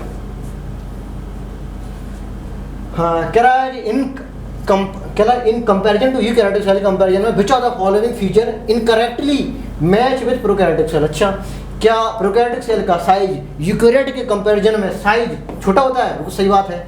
क्या मल्टीप्लिकेशन मतलब उसकी डिवाइडिंग कैपेसिटी क्या स्लो होती? नहीं भैया, फास्ट होती है, अभी बताया था, है ना। क्या बोला था मैंने? देखने में छोटे लगे पर घाव करे गंभीर, है ना। छोटा है पर खोटा है ना। छोटे साइज के होते हैं लेकिन डिवाइड बहुत फास्टर करते हैं ना, 20 मिनट में डिवाइड कर जाते हैं। और यूकैरियोटिक सेल को डिवाइड होने में 24 आवर्स लग जाते हैं, है ना। ये प्रोकैरियोटिक का है, यूकैरियोटिक का। तो यहाँ पे स्लो नहीं फास्ट होगा, तो ये गलत हो गया, ये गलत बताना था। राइबोसोम 70s होते हैं, सही बात है। 80 इंस्टीट का मतलब होता है टी स्थान पर, इंस्टीट ऑफ 80s, बहुत सही बात है। सेंट्रियोल एब्सेंट होता है, बहुत सही बात है ना। सेंट्रोसोम प्रोकैरियोटिक में एब्सेंट होता है, ये कहाँ होता है? यूकैरियोटिक में। यूकैरियोटिक में भी कहाँ? ओनली एनिमल सेल में। ठीक, नेक्स्ट देख लेते हैं भैया, आ गए लो। Centromere present in mid then metacentric, ठीक है। ये क्या है? सब मेटासेंट्रिक, ठीक है। स्लाइटली अवे कह दो, यहाँ पर टूवर्ड्स वन एंड कह दो। ये क्या होती है? One extremely long and one extremely short. अब कुछ लोग कहते हैं कि कभी आप ऐसे बनाते हैं, है ना, कभी आप दो कर देते हैं। भैया कुछ नहीं है, ये सिर्फ कैंची चला दो बीच में, ऐसी कैंची चला दो बीच से, काट दो इनको, तो ये कट गए, या फिर चिपका दो इनको ऐसे करके, है ना। तो एक्चुअली में कैंची कहाँ चलती है जी? एस फेज में, जब डबल होता था, है ना। होता डबल तो एस फेज में ही, लेकिन दिखता कहाँ है? मेटा फेज में, है ना। तो ऐसा स्ट्रक्चर मेटा फेज में दिखता है। एक्चुअली में क्रोमेटेड है, ये क्रोमेटेड है, एक क्रोमेटेड ये है। तो एक क्रोमोसोम ही मानिए, आप ऐसे बोलो तब भी सही है, आप ऐसे बोल दो तब भी सही है, ठीक। तो बीच में है तो मेटासेंट्रिक, थोड़ा पास में सब मेटासेंट्रिक, थोड़ा और चला गया किनारे तो है, इसको हो गया एक्रोसेंट्रिक, ये हो गया टीलोसेंट्रिक, ठीक। तो कह रहा है कि सब मेटा एंड मेटा बताना है। इसमें हमें थोड़ा क्वेश्चन तो बहुत आसान था, इतना आसान भी नहीं था, उल्टा कर दिया मैंने, है ना, क्योंकि मेटा सबको याद रहता है ना। इसके भी पहले मेटा वाला बना दिया। पहले मैंने सब मेटा पूछ लिया भैया, सब मेटा ये है एक्स, फिर पूछो मेटा वाला डब्लू, तो पहले एक्स फिर डब्लू, पहले एक्स फिर डब्लू, है ना। इसका उल्टा करो, डब्लू पहले एक्स, डब्लू एक्स, पहले ऑप्शन में दे दिया मैंने तो मैं गलत कराने के लिए, है ना। तो 4th ऑप्शन बोल के सिली मिस्टेक हो गया इसमें, कुछ लोगों की पक्का हो गई होगी। Cell organelle associate with trapping the light energy, light energy को पकड़ के खाना बना देने वाला कौन है भैया? क्लोरोप्लास्ट है। इसमें कोई है क्या? हाँ ये है ना। एनवायरनमेंट में पाई जाने वाली CO2 को धर लिया, पानी को खींच लिया जमीन से, और in presence of sunlight, HNU है, HNU फिजिक्स के स्टूडेंट समझते हो, HNU मतलब sunlight, in presence of chlorophyll कहाँ पाया जाता है? क्लोरोप्लास्ट के पास, ठीक है। बना दिया था क्या? C6H12O6 प्लस 6 पानी के मॉलिक्यूल। ये क्या होगी? फोटोसिंथेसिस, किसके द्वारा? प्लांट के द्वारा। म्यूसिपल सेल में पाए जाने वाले क्लोरोप्लास्ट में प्रेजेंट क्लोरोफिल के द्वारा ये आपका होता है। तो कह रहा है कि ट्रैपिंग द लाइट एनर्जी, तो लाइट एनर्जी को ट्रैप करने वाला सेल और क्लोरोप्लास्ट होता है भैया। Second option will be correct. Which are the following correct with respect to eukaryotic cell. अच्छा, ये क्वेश्चन तो बड़ी मजेदार है, ठीक है। ये क्वेश्चन ऐसा बनाया है कि पहले क्लोरोप्लास्ट के बारे में लिखेंगे हम, फिर वैक्यूल के बारे में लिखेंगे, फिर सेल वॉल के बारे में लिखेंगे, और फिर सेंट्रोसोम के बारे में लिखेंगे। और ये भी है जो चीज़ एक बार लिख गई बाकी 3 में वो चीज़ नहीं होगी, है ना। बड़ा मजेदार क्वेश्चन है, नया क्वेश्चन है मार्केट का। देख लेते हैं। कह रहा है क्लोरोप्लास्ट हैव फोटोसिंथेटिक पिगमेंट। अच्छा, इसके पास है तो बाकी चीज़ के पास, 3 के पास नहीं होगा। वाइल अदर नॉट है पिगमेंट, बहुत सही बात है। वैक्यूल के बारे में लिखेंगे, बाकी 3 के पास नहीं होगा वो चीज़, ठीक है। Vacuole occupy 90% of the volume cell while other are smaller, बिल्कुल सही बात है ना। सेल वॉल जो है, cell wall make boundary of the cell, जो सेल की बाउंड्री बनाता है। While other found inside the cell, बाकी सब सेल के अंदर होंगे, बिल्कुल सही बात हो गई है ना। Centrosome found in the animal while the other not found, अच्छा found in the plant cell, मतलब not found in the animal cell. तो ये भी ठीक हो गया भैया। तो ऑल हो गया, जबरदस्ती क्वेश्चन बनाया लेकिन आपको कुछ सिखाने के लिए था ये। आगे बढ़ते हैं। In eukaryotic flagella the core term as axoneme. Axoneme मतलब जानते क्या होता है? आप ये पढ़ते हो ना, 9+2 अरेंजमेंट, ये 9+2 अरेंजमेंट पढ़ते हो, ऐसी करके बना दिया मैंने, है ये होते हैं। एक्चुअली में ये क्या है? ये ट्रांसफर सेक्शन है ना, ये ऊपर तरफ आया होगा, ये भी ऊपर आया होगा, ये भी ऊपर ऊपर ऊपर ऐसे करके यहाँ तक आया होगा, ऐसे करके, है ना। जो सेंट्रल कोर है रनिंग थ्रू पैरेलल एक्सिस, है ना, running through parallel axis central core. तो इस कोर को एक साथ, कोर को बोलते क्या है, एक्सोनीम। जो मेम्ब्रेन इसको बोलते हैं एक्सोलेम। हाँ ठीक है, इस सेंट्रल कोर को बोलते हैं क्या, एक्सोनीम, जिसके अंदर हम ये सब पढ़ते हैं। ये क्या हो गया, ठीक है, इसके अंदर ये सब पढ़ते हैं हम लोग, ठीक। तो एक्सोनीम हो गया। तो pilot particle model George pilot साहब थे, ठीक है, 1953 ने इन्होंने राइबोसोम की डिस्कवरी करी थी, इसलिए पायलट पार्टिकल बोलते थे राइबोसोम को, ठीक है। स्टेटमेंट ह्यूमन बीइंग मेम्ब्रेन, अच्छा ह्यूमन बीइंग की मेम्ब्रेन होती है एथोसाइट है, मतलब आरबीसी की मेम्ब्रेन के बारे में हम जानकारी ले रहे हैं। कह रहा है कि इतने परसेंट लिपिड और इतने परसेंट प्रोटीन होती है, गलत है, उल्टा कर दिया उन्होंने। यहाँ पे होने चाहिए 40% लिपिड, यहाँ पे होने चाहिए 52% प्रोटीन। याद रखिए ओनली आरबीसी में ऐसा होता है जिसमें क्या होती है, प्रोटीन ज़्यादा होती है लिपिड से, और नॉर्मल मेम्ब्रेन हम पढ़ते हैं उसमें लिपिड ज़्यादा होती है किससे, प्रोटीन से। प्रोटीन कितनी है आरबीसी की बात है, कितनी, 52%, ये कितनी 40%। इसकी परसेंट भी दिया नहीं है एनसीईआरटी ने, लेकिन ये बताया कि लिपिड बोले तो phospholipid is the major constitute of the cell membrane which is found in the polar head towards the outside and non polar tail towards the inner side in the form of bilayer. ठीक ठीक, तो आपका ये गलत हो गया भैया। Depending on the each of extraction membrane protein can be classified into integral और पेरिफेरल। वो सही बात है, मैंने जो आपकी पूरी इंग्लिश में अभी आपको हमने बताया, बस इतना और जोड़ लो कि इसकी जो प्रोटीन होती है टू फॉर्म में हो सकती हैं, या तो जो on the basis of each of extraction, मतलब आसानी से निकाला जा सके उसको बोलते पेरिफेरली, जो आसानी से ना निकाली जा सके उसको बोलते हैं इंटीग्रल, या आपको है ना इंटीग्रल प्रोटीन या इंट्रिंसिक प्रोटीन। तो depending on the each of extraction दो प्रकार की प्रोटीन होती है, ये बात सही है, ये बात गलत हो गई यहाँ पे। तो first statement is incorrect and second statement is correct, तो third option will be correct. Next question देख लेते हैं। क्या भैया, स्मॉल ब्रिसल्स लाइक है ना, ब्रिसल्स लाइक हमने अभी बताया था, ये हो गई सेल, बैक्टीरिया की cell wall. Small bristles like है तो क्या, फिम्बरी अटैचमेंट के लिए, और लॉन्ग ट्यूबुलर स्ट्रक्चर है, स्मॉल ट्यूबुलर जो भी बोलना है, हॉलो है तो प्लाई बोल दो उसको, है ना, प्लाई बोल रहे थे। अगर लॉन्ग है फ्लैजिला सिंगल स्ट्रक्चर है तो फ्लैजिला बोल दो। तो सरफेस स्ट्रक्चर होगा, ये फिम्बरी हो गया अटैचमेंट के लिए, ये जीन ट्रांसफर और कंजुगेशन के लिए, और ये आपका मूवमेंट के लिए फ्लैजिला हो गया। तो सरफेस स्ट्रक्चर हो गया तीनों के तीनों। तो कह रहे हैं ब्रिसल्स लाइक हैं, और कैसे होते हैं, स्मॉल होते हैं, ठीक है, और कहाँ होते हैं, स्प्राउटिंग आउट द साइड, मतलब बाहर, स्प्राउटिंग आउट का मतलब है बाहर निकले हुए, है ना, निकल जाना। क्या होते हैं ये, फिम्बरी होती है, किसके लिए, अटैचमेंट के लिए। आगे बढ़ते हैं। Nucleus discovered by Robert brown, ठीक है, रॉबर्ट ब्राउन इन 1931। अरे भैया गलत कर दिया मैंने, तो ये क्या हो गया, बवाल हो गया भैया, 1831 है ना, तो 1831 है, ओके। हमसे भी गलतियां हो जाती हैं। रॉबर्ट ब्राउन, कोई ऑप्शन था ही नहीं। Plastid which is store fat and oils, that is elaioblast, है ना, इलायोब्लास्ट। ये स्टार्च को लिए, ये प्रोटीन के लिए, ये कुछ के लिए नहीं, ठीक है। नेक्स्ट देख लेते हैं। Select the incorrect statement about cell wall, plant cell wall, okay. Non living structure होता है, बिल्कुल सही बात है। सेलेक्टिवली परमेबल ना ही होता है, टोटली परमेबल होता है। तो सेलेक्टिवली कौन होता है भैया, प्लाज्मा मेम्ब्रेन, ठीक है। प्लाज्मा मेम्ब्रेन क्या होती है, सिलेक्टिव चीज़ों को ही सिलेक्ट करेगी। और can be distribute into primary cell wall, secondary cell wall, middle lamella, सही बात है। Consisting of mainly cellulose and hemicellulose, की सही बात है। किसके बारे में, प्लांट के बारे में बता रहे हैं ना, सही बात है। तो ये गलत होगी, सिलेक्टिव भी नहीं होना चाहिए, गलत पूछा तो सेकंड हो गया। आगे देख लेते हैं, थोड़ा स्पीड बढ़ाते हैं यार। Which are the following, column 1 incorrectly बताना है ना, कॉलम 2 से। प्लांट के पास ये cell wall composite cell wall का ये होता है, बिल्कुल सही बात। एल्गी के पास ये होता है, बिल्कुल सही बात। प्लस इसमें मैनन्स भी होता है, प्लस कैल्शियम कार्बोनेट भी होता है, CO3, कैल्शियम कार्बोनेट्स भी होते हैं। बैक्टीरिया की इसकी नहीं होती। नॉन सेलुलोजिक सेल वॉल लिखा है एनसीईआरटी में, लिखा है पेप्टाइडो ग्लाइकन, है ना। बायोलॉजिकल क्लासिफिकेशन में अच्छे से लिखा है। सेल में भी हो सकता है, मुझे पता नहीं, पढ़ी नहीं हमें सेल कभी क्या होती सेल। फंजाई के पास काइटिन होती है, सही बात है। तो आपका ये गलत हो गया, बैक्टीरिया।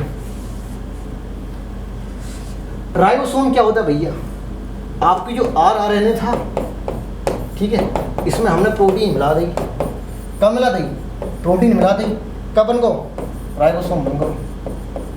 कुछ लोग समझ गए ना हमारी लैंग्वेज को कुछ समझ गए कहाँ के हैं, और ये भैया और ये RNA प्लस प्रोटीन से बन गया क्या, ये क्या बना दिया राइबोसोम बना, ठीक है। तो राइबोसोम किससे बना, RNA प्लस प्रोटीन, कौन सा RNA मतलब R का मतलब ही होता है राइबोसोमल RNA। नेक्स्ट देख लेते हैं, one of the following absent in the plant cell, का नहीं होता भैया इसमें, प्लास्टिड तो होता है, सेंट्रोसोम नहीं है, एनिमल में होता है, सेल वॉल भी होता है, लार्ज वैक्यूल बोला पर मजा आता है बोलने में, सेंट्रल लार्ज वैक्यूल है ना, तो थर्ड नहीं होता, क्यों, एनिमल सेल में होता है वो। Arrangement of microtubule in centrosome 9+0, काफी बार बता चुके हैं अभी हम ना, 9 triplet peripheral microtubule and 0 central microtubule, इसकी जगह पे होता है प्रोटीन का बना हुआ सेंट्रल हब, ठीक, स्ट्रक्चर बना दें क्या, ठाए ठाए ठाए तीन तीन, अब नहीं मन नहीं है हमारा, ठीक है, तो तीन तीन तीन तीन तीन तीन करके 9 peripheral microtubule in the form of triplets and 0 central microtubule, इसलिए उसको बोल देते हैं hub, connected by peripheral microtubule with the help of 9 radial spoke, also connected by inter triplet bridge, बोले तो लिंकर, ठीक, तो 9+0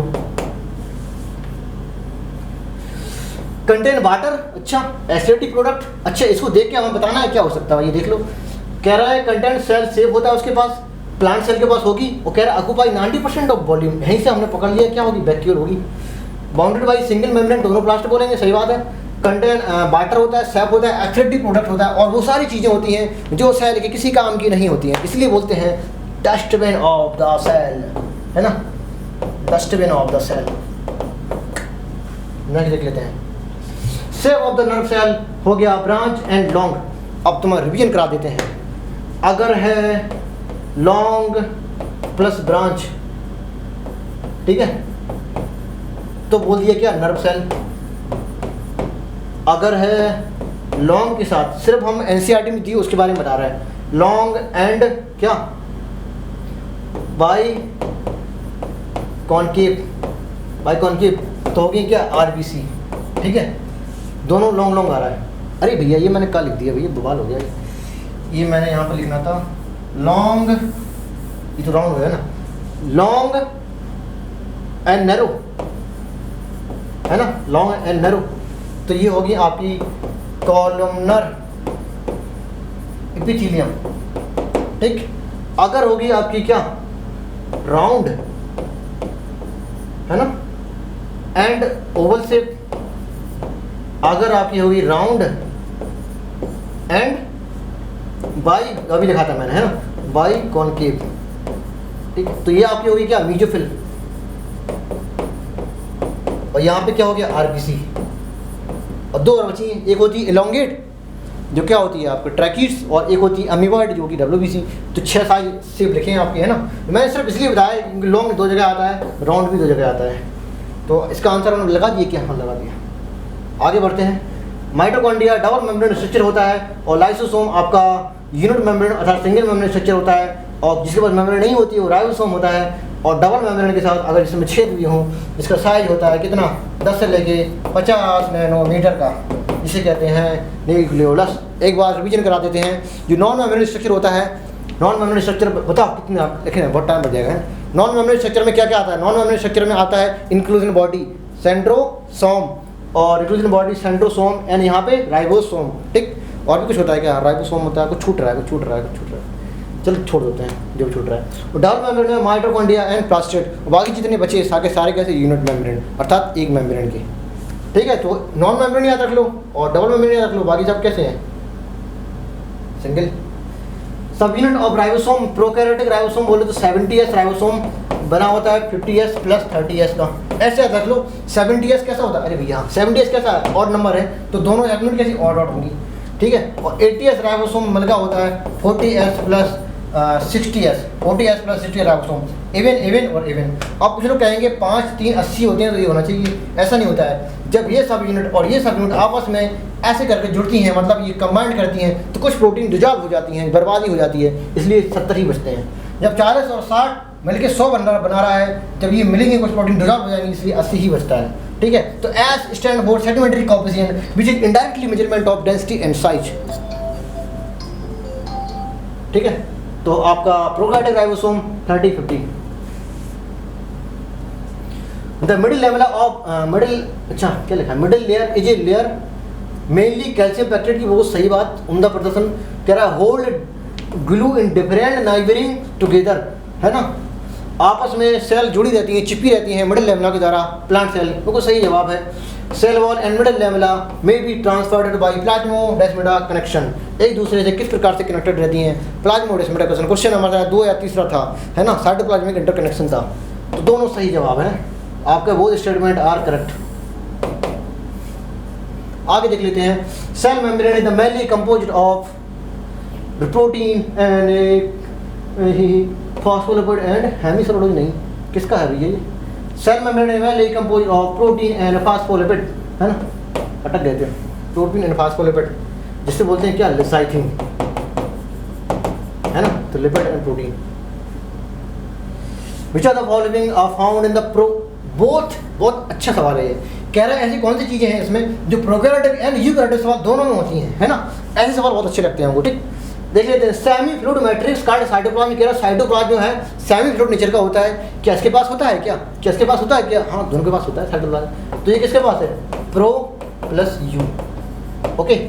क्या सेलेक्टिवली परमेबल प्लाज्मा मेम्ब्रेन, बिल्कुल सही बात है, ये प्रोकैरियोटिक की भी होती है सेलेक्टिवली और यूकैरियोटिक की होती है। जानकारी के लिए हम आपको बता दें, आपकी जो सेल मेम्ब्रेन और राइबोसोम दो चीज़ें ऐसी होती हैं यूकैरियोटिक और प्रोकैरियोटिक में एग्जैक्टली सेम होती हैं। अगर आपसे पूछा जाए कि यूकैरियोटिक और प्रोकैरियोटिक सेल का क्या चीज़ ऐसी है जो एकदम से सेम होता है, तो राइबोसोम अगर 70 की मान के चल रहा है तो, है ना, तो राइबोसोम सही हो सकता है और सेल मेम्ब्रेन भी एकदम एग्जैक्टली सेम होती है, ठीक है। तो दोनों के पास है ये। 80s राइबोसोम ओनली यू के पास है, प्रो के पास नहीं है। Membrane bound nucleus only you के पास है, प्रो के पास नहीं है। सर्ट क्या जेनेटिक मटेरियल डीएनए दोनों के पास होगा, चाहे प्रो हो चाहे यू हो, इसके बिना तो दुनिया ही अधूरी है। क्रोमेटोफोर एक प्रकार का इसमें क्या होता है, इसके अंदर फोटोसिंथेटिक पिगमेंट भरे होते हैं, है ना, क्रोमेटोफोर है। जो हम लोगों में क्या, जो प्लांट सेल में क्लोरोप्लास्ट थे फोटोसिंथेसिस करने के लिए, वही चीज़ बैक्टीरिया में, कौन सी बैक्टीरिया, जो फोटोसिंथेटिक बैक्टीरिया है, जो ऑटोट्रॉफिक बैक्टीरिया है, उनमें क्या होगा, क्रोमेटोफोर होगा, जिसके अंदर क्लोरोफिल नहीं, बैक्टीरिया क्लोरोफिल होता है ना, फोटोसिंथेसिस करने के लिए। तो ये आपका ओनली होगा प्रोकैरियोटिक सेल के पास। तो ये दोनों ओनली यू के पास है, ये ओनली प्रो के पास है। बाकी 3 स्ट्रक्चर ऐसे हैं जो प्रो के पास भी हैं और यू के पास भी हैं, that is A, B and E. 4% will be correct, बहुत ही उम्दा प्रदर्शन। Which are the following boundary, कह रहा है capable of growth which gradually diminish, मतलब गायब हो जाती है जब सेल बड़ी होती जाती है।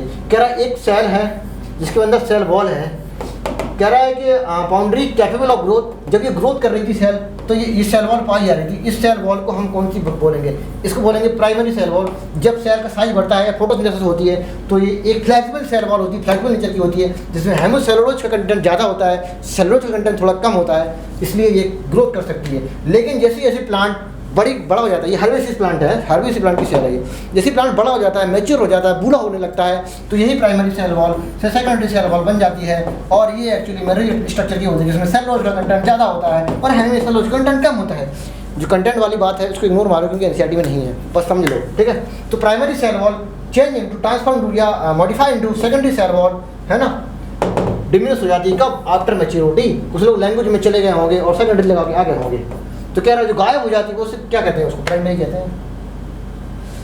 Fluid nature of the membrane indicate कर रहा है, क्या इंडिकेट कर रहा है भैया, देखो फ्लूइड नेचर मतलब fluidity is due to the lipid, है ना, तो कहते हैं lateral fluidity of the cell membrane enable करता है lateral movement of the protein, इधर से उधर हो सकता है, इधर से उधर हो सकता है, जिससे हमें आसानी होती है सेल के डिवीजन में और सेल के ग्रोथ करने में, और एंडोसाइटोसिस मतलब कुछ अंदर चीज़ें खाने में, कुछ बाहर निकालने में। इसलिए ऑल ऑफ दीज एनसीईआरटी ने सारे फंक्शन लिख के एडीसी भी लगा दिया, और भी सारी चीज़ें होती हैं। आगे बढ़ते हैं। Which of the following statement depict the function of cell wall, कहते हैं प्रोवाइड सेल, बहुत ही बढ़िया उम्दा प्रदर्शन। सेल तो भाई सेफ तो मेंटेन करेगा ही सेल वॉल, है ना, और protect the cell from mechanical damage, protection बिल्कुल सही बात है। सेल टू सेल इंटरेक्शन करेगा, कैसे, प्लाज्मोडेस्माटा कनेक्शन बताया था मैंने, है ना, और प्रोवाइड करेगा बैरियर टू अनडिजायरेबल मैक्यूल। देखो चीज़ें रख लो, आल्दो ये टोटली परमेबल है, नो डाउट, ठीक है, सॉल्वेंट एंड सॉलिड दोनों निकल सकते हैं इससे, लेकिन इसका मतलब ये नहीं कुछ भी मुंह उठाओ निकल लो। टोटली परमेबल है, सब कुछ निकल सकता है, लेकिन ये नहीं जो अनडिजायरेबल है वो भी निकल जाए, ऐसा नहीं होता है। इसलिए कहते हैं ये बैरियर होता है किसके लिए, अनडिजायरेबल मैक्रोमोलिक्यूल के लिए। जो डिजायरेबल मैक्रोमोलिक्यूल है only can pass through into cell wall, है ना, तो इसके लिए अनडिजायरेबल है। तो सारे स्टेटमेंट एकदम बिल्कुल सही है, इसका चौथा आंसर रहेगा। आगे देख लेते हैं, इन प्रोकैरियोटिक माइटोकॉन्ड्रिया एब्सेंट होते हैं, बिल्कुल सही जवाब है। प्रोकैरियोटिक में मेसोसोम पाया जाता है, सही है, प्रेजेंट होता है, जो हेल्प करता है रेस्पिरेशन, बिल्कुल सही बात है। और ऐसा रीजन है, तो मैंने बताया था ये पढ़ने के बाद यहाँ पे लगा देना, आप रीजन काट के यहाँ पे लगा देना बिकॉज, ठीक है। अब फिर से पढ़ो, इन प्रोकैरियोटिक माइटोकॉन्ड्रिया एब्सेंट, सही बात है, इन prokaryotic mitochondria absent because in prokaryotic mesosome present in the helping respiration. नहीं, ऐसा कुछ नहीं है ना, ऐसा कुछ जरूरी नहीं है। आपके एनसीईआरटी के अकॉर्डिंग आप इतना जान लीजिए, ये इसका करेक्ट एक्सप्लेनेशन नहीं है, क्योंकि प्रोकैरियोटिक में आप अलग से इस चीज़ को भूल जाओ, आप इसको अलग से पढ़ो। प्रोकैरियोटिक में माइटोकॉन्ड्रिया क्यों नहीं होता है, क्यों, उसके राजा के पास मतलब न्यूक्लियस के पास ही वेल ऑर्गेनाइज मेम्ब्रेन ही नहीं होती, मतलब न्यूक्लियस के न्यूक्लियर मेम्ब्रेन ही नहीं होगी, तो उसके बच्चों मतलब सेल ऑर्गेनल के पास कहाँ से मेम्ब्रेन होगी, मतलब मेम्ब्रेन नहीं होगी मतलब माइटोकॉन्ड्रिया होगी ही नहीं, है ना। तो membrane bound cell organelle not found in the prokaryotic cell because इसका जो बाप है मतलब न्यूक्लियस है, उसके पास मेम्ब्रेन नहीं थी, न्यूक्लियर मेम्ब्रेन नहीं थी। ये कोई तरीका नहीं है बाप और ये बेटा वाला कहानी, वो तो आप याद करने के लिए तरीका हो, ठीक है। इसलिए नहीं होती क्योंकि membrane bound cell organelle absent in the prokaryotic cell, तो करेक्ट एक्सप्लेनेशन नहीं है, फिर both are correct but not correct explanation, second option will be correct. RER is well developed, RER well develop in cell involve in synthesis of, RER उसमें well develop होता है जिसके जो involve होगा protein synthesis में। क्यों, RER का मतलब है रफ एंडोप्लाज्मिक रेटिकुलम, रफ क्यों, वजह किसकी वजह से, राइबोसोम की वजह से रफ है ये, है ना। और राइबोसोम क्या करेगा, एक ही काम आता है उसको, क्या, प्रोटीन सिंथेसिस, एक ही काम आता है क्या, प्रोटीन सिंथेसिस, ठीक। तो आगे देख लेते हैं, कह रहा है cell organelle which exhibit cart wheel structure, अभी अभी मैंने बताया था क्या होता है, सेंट्रोसोम, सेंट्रोसोम होता है कार्ड व्हील स्ट्रक्चर, ठीक। सेंट्रोसोम, सेंट्रोसोम लिखा है इन ट्रांसफर सेक्शन, हाँ ट्रांसफर ऑफ सेंट्रोसोम, अब उसके बारे में कुछ लिखे हैं, तो सेंट्रोसोम के बारे में बताना सही है गलत है। क्या है, क्या centrosome help is help in cell division, वो सही जवाब है। ऑलमोस्ट ऑल प्लांट सेल नहीं, ऑलमोस्ट ऑल एनिमल सेल, एकदम सही आ रहे थे आप, बिल्कुल सही आ रहे थे, it help in cell division, सही बात है, लेकिन almost found in all animal cell, plant cell में नहीं होता, ऑलमोस्ट नहीं होता है, ठीक है। लोअर प्लांट में हो सकता है, आपकी एनसीईआरटी बुक जितना कहेगी उतना मानो बस, ठीक। It not covered by any membrane, बिल्कुल सही जवाब है, कोई मेम्ब्रेन नहीं होती, नॉन मेम्ब्रेन स्ट्रक्चर होता है, ऐसा आप डुप्लीकेटिंग ऑर्गेनेल। अब मैं बता दूं याद करने के लिए, माइटोकॉन्ड्रिया एंड प्लास्टिड, ठीक है, केवल दो ऐसे हैं जिनके पास खुद का डीएनए होता है, तो अच्छी सी बात है कि डीएनए है तो सेल डुप्लीकेटिंग होगा, लेकिन भैया इनके पास डीएनए भी नहीं है और सेल डुप्लीकेटिंग भी है, भैया एक्सेप्शन है, हमने तो याद कर लिया, आप भी याद कर लो, है ना। तो आपका B and C is correct, तो B and C is correct, second option will be correct. DNA ना होने के बावजूद भी सेंट्रोल सेल डुप्लीकेटिंग होता है, which duplicate in the S phase of the interphase, है ना। The cytoskeleton in the cell involve in the mechanical support के लिए, मोटिलिटी के लिए and maintenance of the cell shape, है ना। तो ऑल एक्चुअली में cytoskeleton nothing just microfilament, microfilament जो है आपके, माइक्रोट्यूब्यूल्स जो हैं आपके, एंड इंटरमीडिएट फिलामेंट जो है आपकी, इन्हीं को तीनों मिला जुला के हमने बोल दिया क्या, साइटोस्केलेटन, जो एक नेटवर्क जैसा स्ट्रक्चर बना देते हैं जो सेल को एक मोटिलिटी प्रोवाइड करेंगे। मोटिलिटी कैसे प्रोवाइड करेंगे, अरे भैया सिलियन फ्लैजेला, सिलियन फ्लैजेला किससे बने होते, माइक्रोट्यूबुल से बने, सेंटर माइक्रोट्यूबुल, पेरिफेरल माइक्रोट्यूबुल, है ना। तो क्या मोटिलिटी में हेल्प कर गया, maintenance shape and mechanical support के लिए, ठीक है, क्यों नेटवर्क जैसे बना देगा तो सपोर्ट मिलेगा ना, और आंसर होगा इसमें। अब ये देख लो, according to Singer and Nicolson, है ना, रिगार्डिंग सेल मेम्ब्रेन इन 1972, उन्होंने बताया था जो आपकी लिपिड होती है, जो फास्फोलिपिड है, major constitute of the cell membrane is phospholipid lecithin which is found in the polar head toward the outer side, polar head toward the outer side and non polar tail toward the inner side, है ना, inner side in the bilayer. तो bilayer एक layer ये होगी, एक layer ये होगी। तो सिंपल ये बताना इसका अरेंजमेंट क्या होता है, इस तरह का होता है, इस तरह का नहीं होता है। ये पोलर हेड उनको अंदर कर दिए इन्होंने, ये तो एकदम बेकार ही है ना। तो polar head toward the outer side and non polar head toward the inner side according to Singer and Nicolson given by Singer and Nicolson in 1972, polar head toward outer side, ठीक है, जो कि कैसा होता है, हाइड्रो, पोलर है ना, तो हाइड्रोफिलिक नेचर का, मतलब वाटर सॉल्युबल होगा। ये कैसे होगी, हाइड्रोफोबिक, और ये होगी लायो, मतलब लिपिड में लायोफोबिक, है ना, और ये लायोफिलिक, ठीक। आगे बढ़ते हैं। कह रहा है directly connected to outer membrane और आउटर न्यूक्लियर मेम्ब्रेन। कह रहा क्या ऐसा है जो न्यूक्लियर के आउटर मेम्ब्रेन और डायरेक्टली कनेक्टेड होता है, तो आप ही जानते हो अच्छे से क्या होता है वो, है ना, एंडोप्लाज्मिक रेटिकुलम होता है ना, डायरेक्टली कनेक्टेड होता है।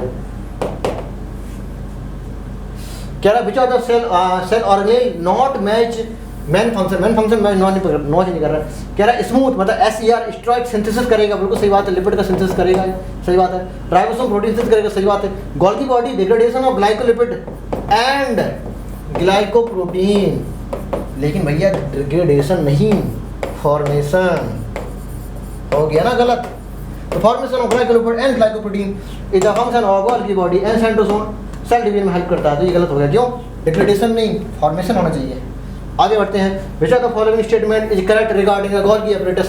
कह रहा है कॉन्वेक्स सरफेस सिस होती है, फॉर्मिंग बिल्कुल सही बात, अभी मैंने बताया था। एक्चुअली में सिस फॉर्म ऑफ फॉर्मिंग आपका जो न्यूक्लियस के साइड होता है वो कुछ ऐसे होता है ना, ऐसे होता है। ये न्यूक्लियस के साइड वाली होती है, ये होती है कैसी, कॉन्वेक्स नहीं, जो कॉन्वेक्स उठी हुई है, ये दबी से है ना, कॉन्केव है, तो इसको फॉर्मिंग फेस या सिस फोर्स बोलते हैं, इसको मैच्योरिंग फोर्स या ट्रांसफेस बोलते हैं। कॉन्केव होती है, ये कॉन्वेक्स होती है शेप में, तो कॉन्वेक्स सरफेस से फॉर्मिंग होती है, सही बात है, हमारा गला बढ़ गया। Constituent of flat membrane structure in the thylakoid, अरे भैया ये तो क्लोरोप्लास्ट में होता है। कह रहा है it found in the close association with ribosome, नहीं ये तो आरईआर की बात कर रहे हैं, ठीक है। It important site of the, ये एसईआर की बात कर रहे हैं, ये एसईआर की बात कर रहे हैं, है ना, ईआर की बात कर रहे हैं। हमें गोल्गी बॉडी के बारे में बताना है, कौन सा स्टेटमेंट है जो गोल्गी बॉडी के रिगार्डिंग है। तो पहला ये गोल्गी गला बढ़ गया। आगे देख लेते हैं, वही चीज़ है, एंडोप्लाज्मिक रेटिकुलम से बन गया गोल्गी बॉडी। इसके बाद या तो लाइसोसोम में चेंज हो जाएगा, अगर सिक्रेटरी पेसाइकिल के पास एंजाइम होगा तो, अगर एंजाइम नहीं होगा, लार्ज इम्पिटी होगा, सिर्फ उसमें पानी भरा होगा, एसिडिटी प्रोडक्ट भरे होंगे, तो उसको हम सेंट्रल लार्ज वैक्यूल बोल देंगे। तो the are the endomembrane system, ER से गोल्गी बॉडी से लाइसोसोम यानी वैक्यूल, तो ER से Golgi body lysosome, Golgi body नहीं, यहाँ पे ईयर होना चाहिए था, न्यूक्लियस, ठीक है न्यूक्लियस लगा दिया तुमने, ईयर होना चाहिए, है ना, इसके पहले क्या था, न्यूक्लियस, लेकिन न्यूक्लियस को आप एंडोमेम्ब्रेन सिस्टम कौन सा आइटम मत कर देना, है ना, यहाँ से ER गोल्गी बॉडी लाइसोसोम या वैक्यूल, तो first option will be correct. और नहीं बतानी थी किससे क्या है, ये क्या भाई, ये बहुत गजब का सवाल है, उम्दा प्रदर्शन। कह रहा flat membrane sac in the stroma, flat membrane sac in the stroma of chloroplast क्या होता है, थाइलेकोइड, है ना, thylakoids. In folding of mitochondria क्या होती है, क्रस्टी, ठीक, क्रस्टी हो गए। Disc shape sac in the Golgi epithelium और सिस्टर्नी देख लेते हैं। तो ये क्या है, 1 है, तो अच्छा ये यहाँ पे लिखा है क्रिस्टी, थाइलेकोइड एंड सिस्टर्नी, तो आपका क्रिस्टी हो गया, ये क्या हो गया 1, ये आपका, अच्छा ये कहाँ पे है, सेकंड में है, सेकंड, और ये कहाँ, सिस्टर्नी थर्ड में है, सिस्टर्नी थर्ड में है, थर्ड, और आपका थाइलेकोइड किसमें, सेकंड में है ना, सेकंड में कहाँ है, फर्स्ट में तो है, फर्स्ट में, ठीक है।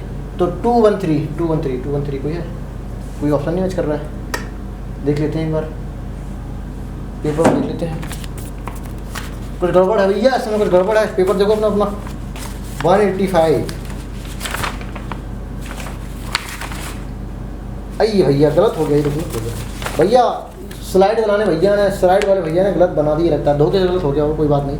यहाँ पे आपका क्या है, यहाँ पे सिस्टर्नी लिखा है, सिस्टर्नी, ठीक है, यहाँ पे ये नहीं है, यहाँ पे होगा थाइलेकोइड, तभी कह रहे हैं मैच नहीं कर रहा है, तो हो नहीं सकता, थाइलेकोइड, ठीक, अब देख लो, ठीक है। तो आपका क्या हो जाएगा, सिस्टर्नी कहाँ है, सिस्टर्नी किस में है, सिस्टर्नी 3 में है, तो यहाँ पे 3 हो जाएगा, ये 3 हो गया, ये सेकंड हो ही गया था, और ये क्या हो जाएगा 1 हो जाएगा, है ना, ये 1 था, ठीक 1, तो 231 है ना, 231 ये थर्ड ऑप्शन।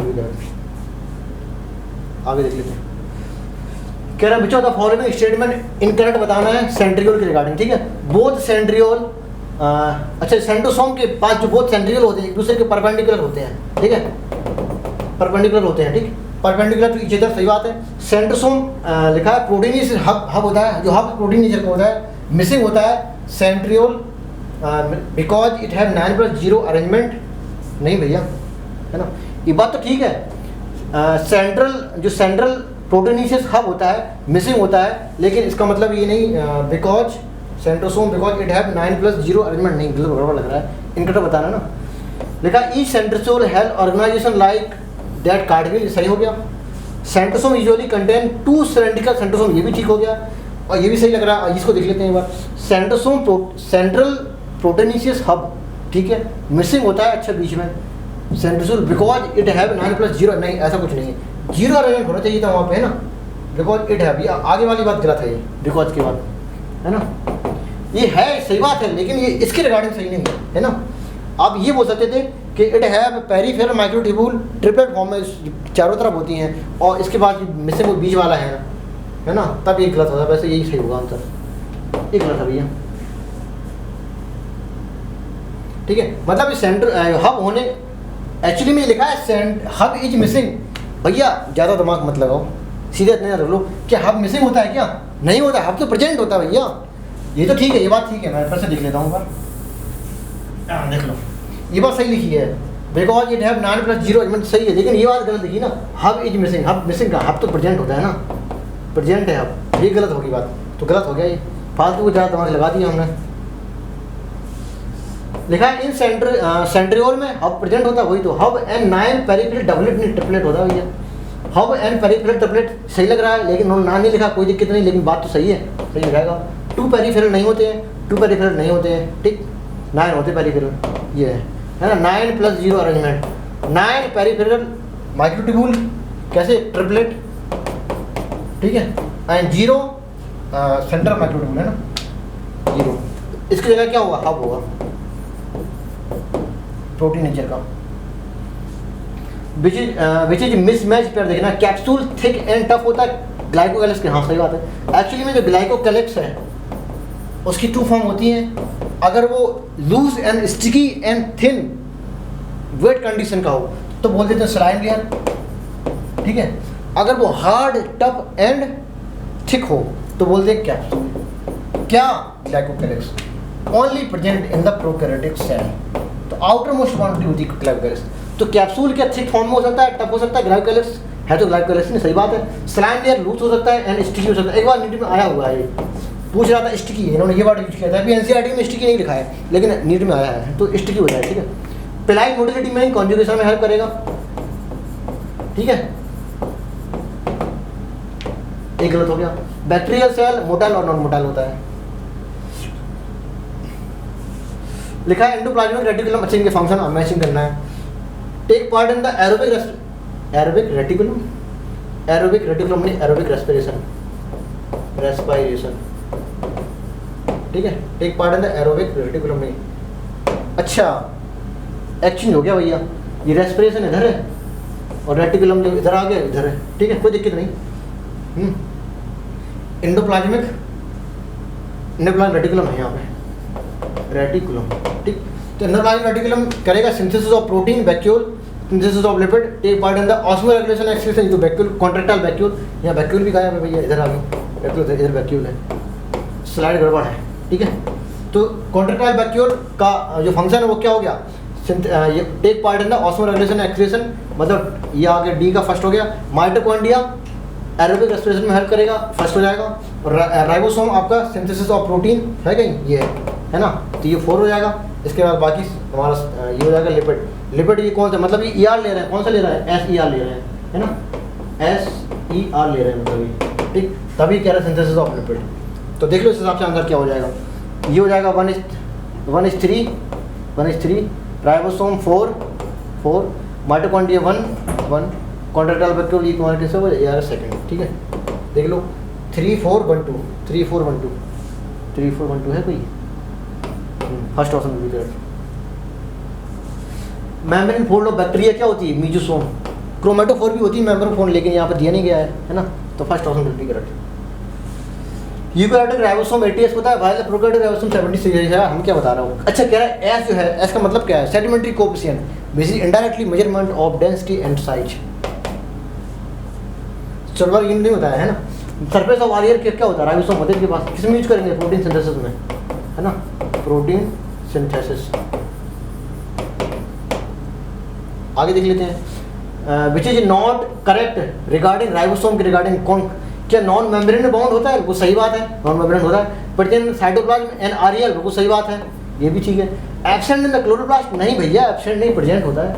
यहाँ पे क्या होगा, प्रेजेंट, प्रेजेंट होता है। वो भी कैसे होते हैं, 70S, है ना, दोनों के दोनों में कैसे होते हैं, 70S ribosome. Take part in the protein synthesis, बिल्कुल सही बात है, तो ये गलत हो गया आपका थर्ड। आगे देख लेते हैं। ये बढ़िया गजब का स्ट्रक्चर है, सिलियन फ्लैजिला का है।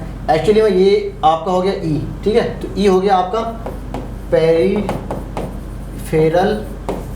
माइक्रोट्यूब्यूल्स, ठीक है। और डी आपका जो हो गया, ये हो गया आपका इंटर डबलेट ब्रिज, ठीक है, इंटर डबलेट ब्रिज। और सी हो गया, ये सी यहाँ पे है ना, सी यहाँ से स्टार्ट है इधर से, ये होगी आपकी सेंट्रल माइक्रोट्यूब्यूल्स, ठीक है। और बी आपका ये रेडियल स्पूक है, रेडियल स्पूक, ठीक। और ए क्या है आपका, सेंट्रल सीथ है, ये सेंट्रल सीथ, ठीक। आगे देख लेते हैं, पढ़ लेते हैं सारे फंक्शन। कह रहा है बी रेडियल स्पूक, सही बात है, कनेक्ट करेगा सेंट्रल सीथ पेरिफेरल माइक्रोट्यूब्यूल, सही बात है। रेडियल स्पूक सेंट्रल सीथ को कनेक्ट करता है, बिल्कुल सही बात है, उम्दा प्रदर्शन। क्या बताना है हमें, अच्छा इनकरेक्ट बताना है, ठीक है। क्या D inter doublet bridge, doublet bridge बोलो इसको, डी इंटर डबलेट बोलो, इसी को बोल देते हैं लिंकर, दूसरा नाम लिंकर होता है इसका, ठीक है। इंटर डबलेट, ठीक है। And connect to peripheral microtubule है, बिल्कुल सही बात है, ये भी सही है। सी सेंट्रल सीथ है, सी सेंट्रल सीथ नहीं है भैया, सी तो सेंट्रल माइक्रोट्यूब्यूल, सेंट्रल सीथ तो ए है, तो ये गलत हो गया यहाँ पे, है, ए होना चाहिए यहाँ पे। A is micro central sheath and it cover the central microtubule, कुछ सही होता, सही हो गया था, आप ए होता है, इसलिए गलत, सही हो गया, ठीक है, ये गलत हो गया। कह रहा है ए सेंट्रल सीथ, बिल्कुल सही बात है, एंड ई पेरिफेरल डबलेट, ये भी ठीक है, ठीक। आगे बढ़ते हैं। स्मॉलर शेल ऑर्गेनिक राइबोसोम होता है, कितनी साइज का होता है, अभी बताया था 15 से 20 नैनोमीटर साइज का, ठीक। अभी 15 से 20 नैनोमीटर राइबोसोम का साइज न्यूक्लियस के अंदर बनता है। अब जो न्यूक्लियर पोर के बाहर कैसे निकलेगा, आपकी न्यूक्लियर पोर है ना, तो यहाँ से जो पोर होंगे इनका साइज कितना होता है, आपने शायद 10 से 50 नैनोमीटर का होता है। तो 10 से 50 नैनोमीटर की साइज में क्या राइबोसोम नहीं निकल पाएगा, क्या निकल लेगा, बाहर निकल जाएगा साइटोप्लाज्म में, है ना। ये क्या है, न्यूक्लियोप्लाज्म है ये, ठीक। तो थर्ड ऑप्शन है, स्मॉलर सेल ऑर्गेनेल है राइबोसोम होता है, याद रखिए, 15 से 20 nanometer. Inner compartment of mitochondria क्या होता है, मैट्रिक्स, ये क्या है, इनर कंपार्टमेंट है, इनर कंपार्टमेंट। और ये क्या है, आउटर कंपार्टमेंट है, आउटर कंपार्टमेंट। कैसे देख लो, ये आपका आउटर मेम्ब्रेन हो गई, ये आपकी इनर मेम्ब्रेन हो गई, कैसी होती है, फोल्ड होती है ना, फोल्ड होती है ये, ठीक है। आप दो कंपार्टमेंट देख रहे हैं, एक ये वाला कंपार्टमेंट जिसमें क्या, इसको बोलती है मैट्रिक्स, एक ये वाला, ये क्या होगा, स्पेस, कौन सा स्पेस, यहाँ पे लिखा है पेरी माइटोकॉन्ड्रियल स्पेस या इंटर मेम्ब्रेन स्पेस, ठीक। तो दो कंपार्टमेंट होते हैं। अब ऊपर ये बाहर वाली लेयर टोटली परमेबल होती है, ये स्लाइटली परमेबल होती है ना, अंदर वाली लेयर क्रिस्टल बनाते हैं, सरफेस को बढ़ाते हैं, काफ़ी सारी चीज़ें हैं। तो first option will be correct. आगे बढ़ते हैं। The centrosome in which centromere lie slightly away, slightly away का मतलब है सब मेटा सेंटर की वाली बात कर रहा है ना, सब मेटा सेंटर की बात कर रहा है, ठीक है। अगर बोल देता, देखो अगर बोले मिड तो बोलो मेटा सेंट्रिक है, अगर बोल दे slightly away from the one end, या बोल देते near, NEAR, near to one end, ठीक है। अगर ये वाली लैंग्वेज बोले तो बोल लो क्या सा है, सब मेटा है, ठीक है, सब मेटा। अगर बोले क्लोजर टू एंड तो बोलते क्या, एक्रोसेंट्रिक है। अगर बोल दे एट द टिप या बोल दे टर्मिनल सेंट्रोमियर तो बोलते हैं क्या, टीलोसेंट्रिक है, ठीक है। तो इतनी सारी चीज़ें होती हैं। तो स्लाइटली अवे है तो क्या, सब मेटा सेंट्रिक है, second option will be correct. Flattened membrane sac forming the grana of chloroplast क्या होते हैं, एक सिक्का ये ले लिया, एक सिक्का ये ले लिया, एक सिक्का ये ले लिया, एक ये ले लिया, एक ले लिया, इस सिक्कों को ढेर बना दिया मैंने। तो एक सिक्का है, इसको मैंने क्या बोल दिया, थाइलेकॉइड, ठीक है, इसको मैंने थाइलेकॉइड, एक सिक्का है ना, वन कॉइन को थाइलेकॉइड। ये अभी कॉइन का ढेर है, पूरे ढेर है ना, इसको ढेर को बोल दिया, ढेर हिंदी में लिख दिया ढेर। तो एक पूरे ढेर को, एक बन चुका पूरे को क्या बोल देते हैं, ग्रेना, मतलब सिक्के का ढेर क्या, ग्रेना। अब ये ग्रेना दूसरे ग्रेना के थैलेकॉइड से अटैच होता है with the help of stroma lamella. ठीक है, सेम चीज़ यहीं पे भी होती है ना, ऐसे अटैच होगा। ठीक है, तो ग्रेना लैमेला इसको बोल सकते हो या पूरा ग्रेना बोल सकते हो। एक को थैलेकॉइड बोलेंगे और ये स्ट्रोमा लैमेला होता है। ठीक है, तो जो क्लोरोफिल होते हैं यहाँ भी होता है और इधर इसके पास भी होता है। ठीक है, और बाहर का जो एरिया होता है वो क्या है, वो होता है स्ट्रोमा। ठीक है, ये स्ट्रोमा है, ये स्ट्रोमा लैमेला है जो कि कनेक्टेड होता है दो ग्रेना की थैलेकॉइड से। ठीक, तो कह रहा है flat membrane sac forming the grana, को ग्रेना बना रहा ना, of chloroplast that is thylakoid. ठीक, समझ गया ना फर्स्ट ऑर्गन। आरबीसी अभी बताया था राउंड एंड बाइकॉन्केव होती है, डब्ल्यूबीसी अमीबॉइड होती है, ट्रैकिट एलोंगेट होती है, and branch and long nerve cell होती है। ठीक है, आंसर आप बता देना, मैं नहीं बताऊंगा। न्यूक्लियस बता दे भैया, नहीं लड़ जाओगे। आरबीसी 1H4 एक यहाँ पे 1H4 इधर भी है, 2H3 यहाँ पे है ना, इसके बाद second first third single. Nucleus is a 2 layer structure है विद पोर विच हैविंग 10 से 50 नैनोमीटर इन साइज। ठीक है, तो okay, thank you, bye bye.